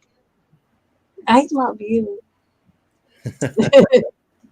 that happens because us boys are raised with the concept that big boys don't cry. And so generally most men are very uncomfortable with emotions and they feel awkward and they begin to pull away. And like I said, the moment that a male type pulls away, then the female type is going to pull away too, because nobody likes to be rejected. Nobody. And so we literally avoid being rejected, but by pulling back, well, the other person feels rejected, you know, the one who pulled back initially. So we're exchanging rejections with each other. And again, the way to fix that is go back to remembering every reason that you fell in love with him. What do you love about him? Because he's still got every single one of those qualities. Look for them rather than, geez, I hate it when you leave your socks over there. Right. You know, Right. forget about the socks. If you can give him a compliment of, oh, I love this or that about you, he'll probably be motivated to pick up the socks without you mentioning them, because you're giving love, because you give him a sense of being appreciated and being needed. And then also, whenever we connect hearts, which is what we do when we give somebody a genuine compliment, the other person has clarity. Right? They're not defensive. They have clarity, and he can see that, dude, I left my socks over there, and I know she hates it. Right?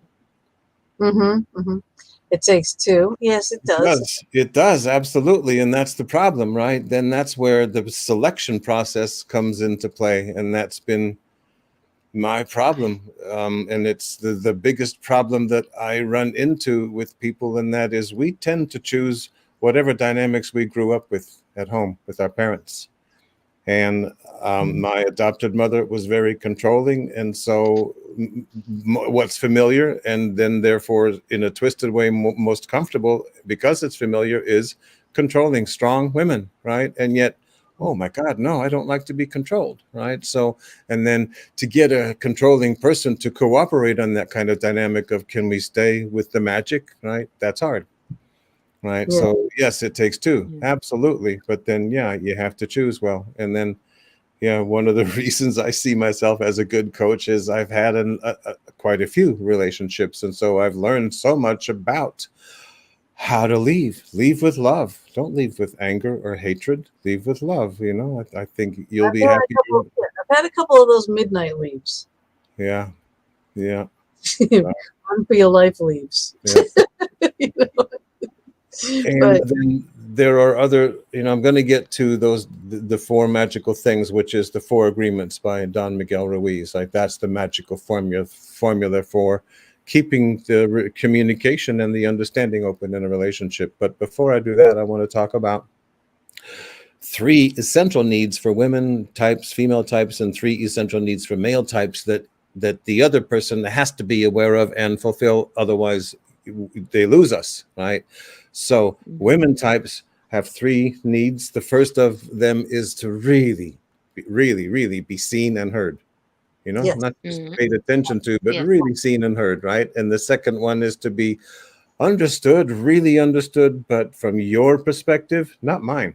From your perspective, right? What's Gina going through? Not how Walter, you know, oh yeah, that happened to me once, right? No, bullshit. It has to be about what Gina's feeling.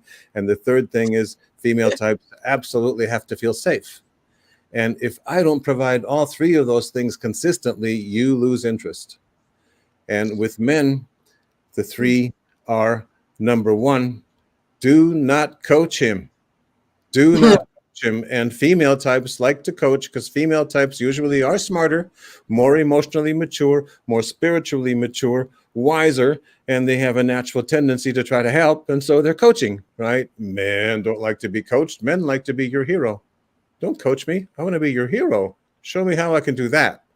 The second thing is consistency, which is the pulling back, right? Oh my God, if you pull back, you lose us. If you shut your feelings down, cut me off from sex, start making crappy meals when it's your turn to cook, right? use me. You have to be consistent. And the third thing is do not control the male type. Do not control. And women have a tendency to be controlling, again, because you're smarter, you're wiser, you're more mature, both spiritually and emotionally. So if I'm not getting those three things from a woman, I lose interest, right? And the biggest one for me is consistency. Don't shut your love off for an hour or a minute. Keep loving me, even if we're having tension, right? Keep loving me. There's no reason not to keep loving me. And that's how most men feel. And then because men are so immature emotionally, the easiest thing for us to do is to run. Right. Okay. Yeah, and we want to work it out. You know what I mean? Yeah. Talk. And Yeah, it's like talk. yeah. To a back walking out a door. You know what I mean? So yeah. And then the formula for good communication and understanding and love in the relationship is the 4 Agreements by Don Miguel Ruiz. The first of which is be impeccable with your word. And what that means to me is speak the truth, but with love.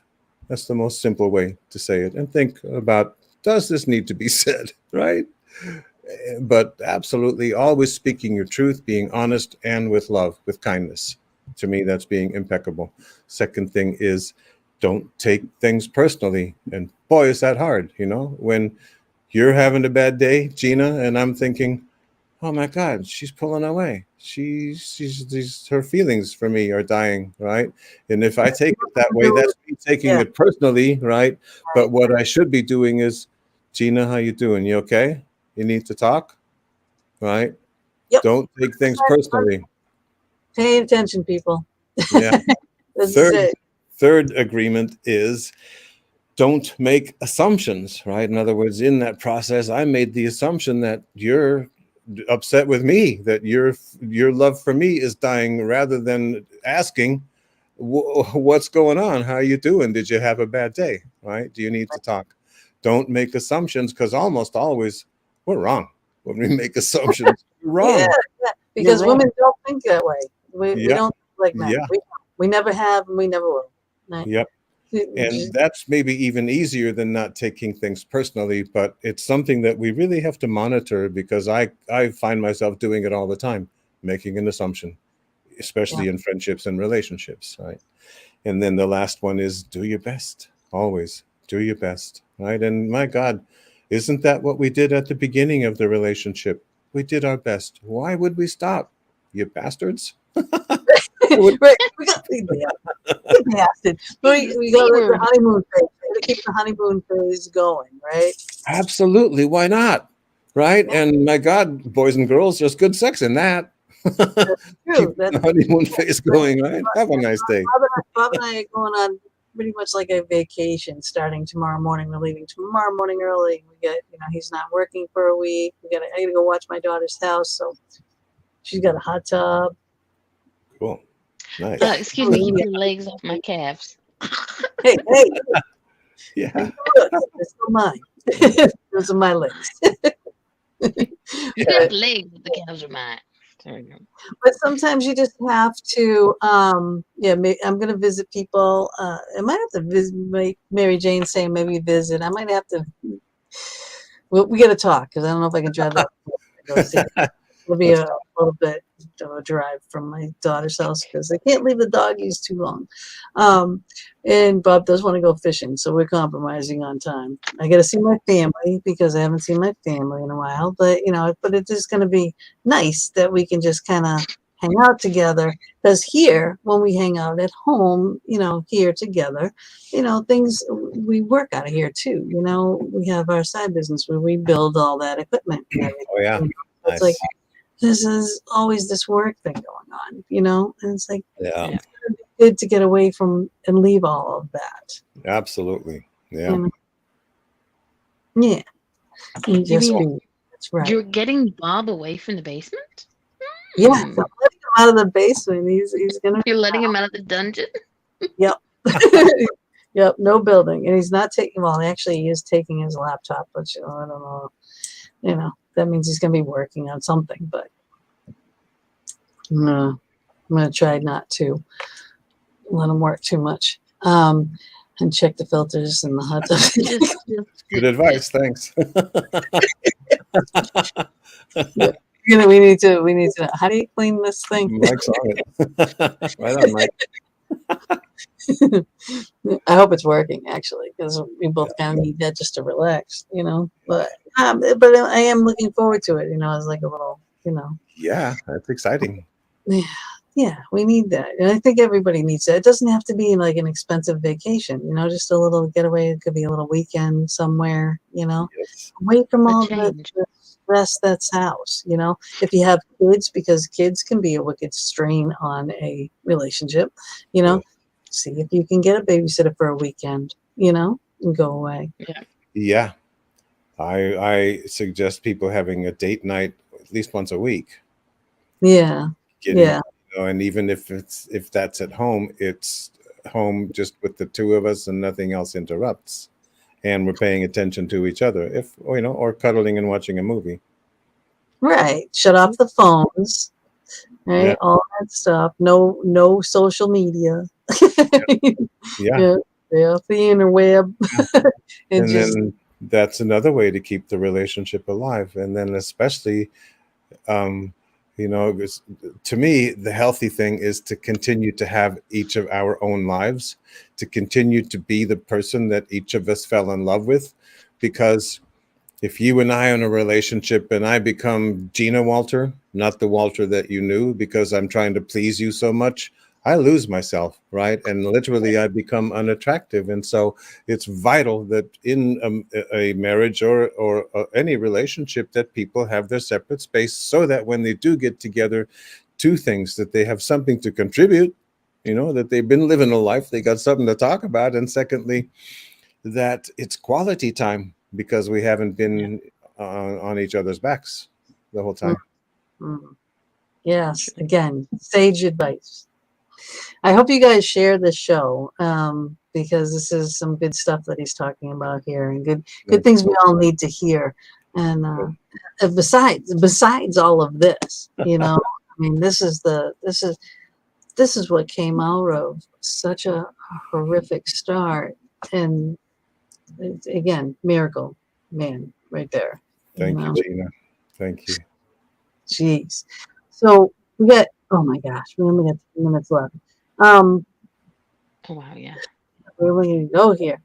We all go through different things in our lives, but I think everything that Walter went through, and I'm sure the book is just a light dusting of everything that wasn't put into the book. If y'all check it out, read the book, it's amazing. But everything he went through put him on the path to be where he is now, to help us all out in different little aspects of life. Whether you believe everything, nothing, everybody's going to get something out of this. So yeah, big thank you, Walter, for this book. Thank you, Darlene. Yeah. I just want to say quickly, the book's available as a paperback, as a Kindle, and as an audiobook with me narrating. Oh, you narrated it Wow. Wow. Oh, she loves audiobooks. I don't like audiobooks so much. Your voice though would be great. I like when people do their own. Like when oh my God, what's her name? Dragons. Darian. She did her books, and she's got the coolest voice, and it sounds like something that would be like from in the times of the dragons. And nice. And her voice is perfect. I'm like, oh my God, now that would be an audiobook I would listen to. We are all the sum of our yesterdays. Wow. How profound are you, Dave?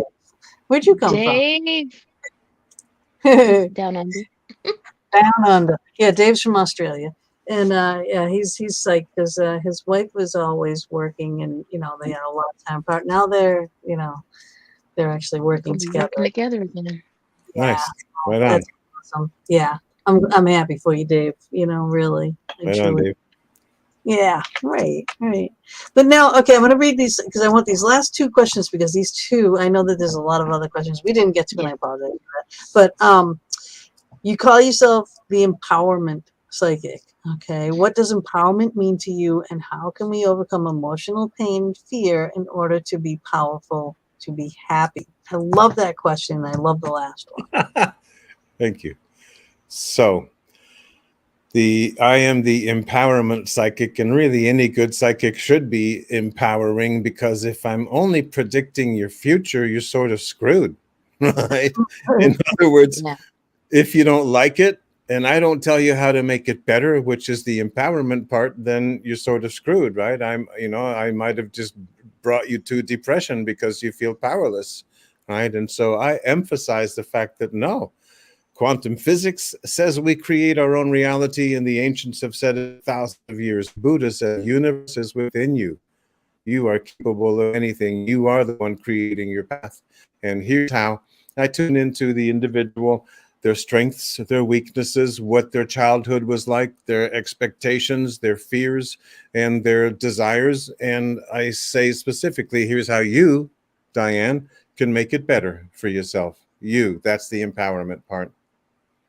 And then how can people empower themselves, I think was the second part of the question.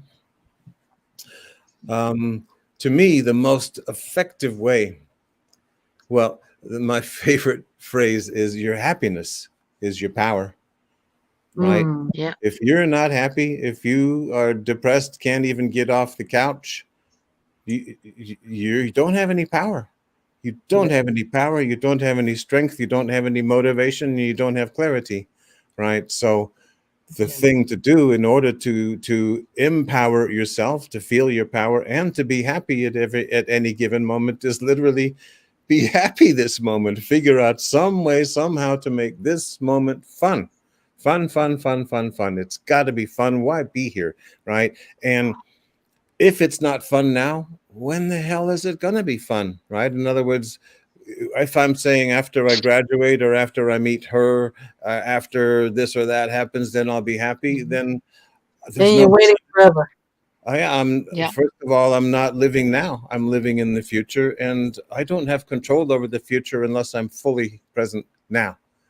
And then, okay, and then Walter, what the hell? How do we be happy now, right? You make it sound so easy, right? But the technique that I use is gratitude, right? It's something that people talk about.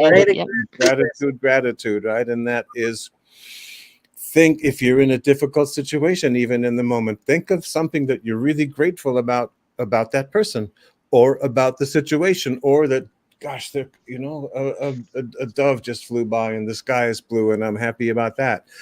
Figure out some way to be grateful for that, right? To be grateful at the moment we're grateful, then we're open, we're on the spiritual level. And then when we're on the spiritual level, we're gaining spiritual sustenance, and we are spiritual beings having a human experience, and choose happiness. One of the things that I do is as a medium is tune into people who have died consistently. The message is, oh my God, I didn't love enough. I didn't spend enough time with the people I love. I didn't tell them enough. I didn't allow myself to be loved enough, and I didn't have enough fun.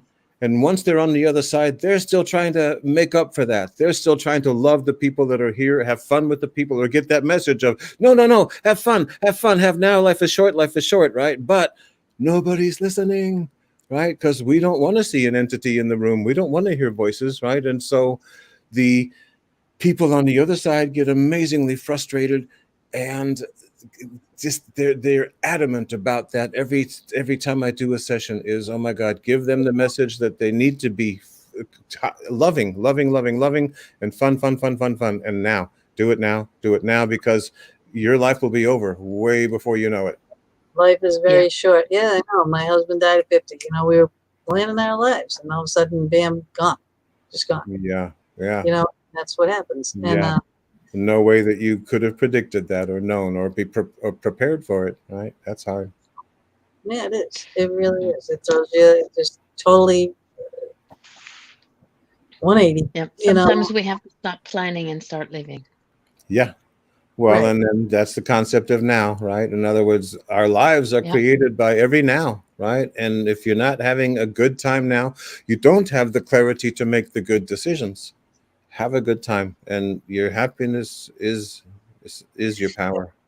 Yeah. And that gratitude Very list is everything. I mean, that's like a key thing, like in AA, NA, all those types of things too. You know, gratitude list is huge to pull you out, because you know what? All these people that think grass is greener over there, you know what? Someone worked their ass off over there to maintain that grass, and they're still working it. You know, so if you want that grass, then stop working. Yeah. Right? You know, Yeah. so. You know, but now, all right, because we're down in our final moment here. But as a psychic medium, you've had frequent communication with people who have passed the spirit world, and you must have learned a lot about people's regrets from their past lives. Well, actually, we were just talking about that. Yeah. And when we realized to be truly valuable. And do you have any parting words of wisdom about how we can find happiness before we die? And we were just talking about that. So, I mean, Yeah. that's why it was a great question. That's I knew it. it was a great question. I didn't Yeah. reread it. I And just, truly, you know, maybe a simple way to put that is the magic is to be grateful about anything or something or a lot of things in every moment. Every moment, find something to be grateful about, because it elevates you to the spiritual world. it does. It really does, in so many different levels, in so many different ways. I mean, we could probably talk another 3 hours with you to ask these other questions and dive deeper into this book, into your unbelievable life. Thank you. An unbelievable life. Guys, Yeah. really, you want to read a story. Honestly, I just couldn't stop reading. I didn't stop until I was done. I had to know. You know, fascinating. Just ultimately fascinating. Are you going to write again? Yeah, I have a sequel in mind, but I want to get this made into a movie or TV series first. Absolutely. It should be. Let it be. Powers that be. Let it be. So if you know someone that can make these movies, please get it out there. We're all going to, you know, do our own little contacts here and stuff and try to help Walter out, because that's what we try to do here in Foxton.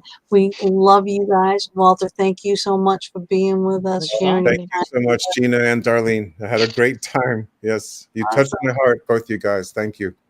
Oh, thank you. Thank you. Hang with us for a minute. All right, you guys, I'll see you all next week. I will be doing the show from Massachusetts, so I hope everything goes okay. Fingers She's gonna crossed. drop her R's on the border. Yes, my accent. I'm going to come back full bore. Right? Because I'll be back in my kindred. All right. Oh, yeah. I love y'all, and have a great night. Ciao for now.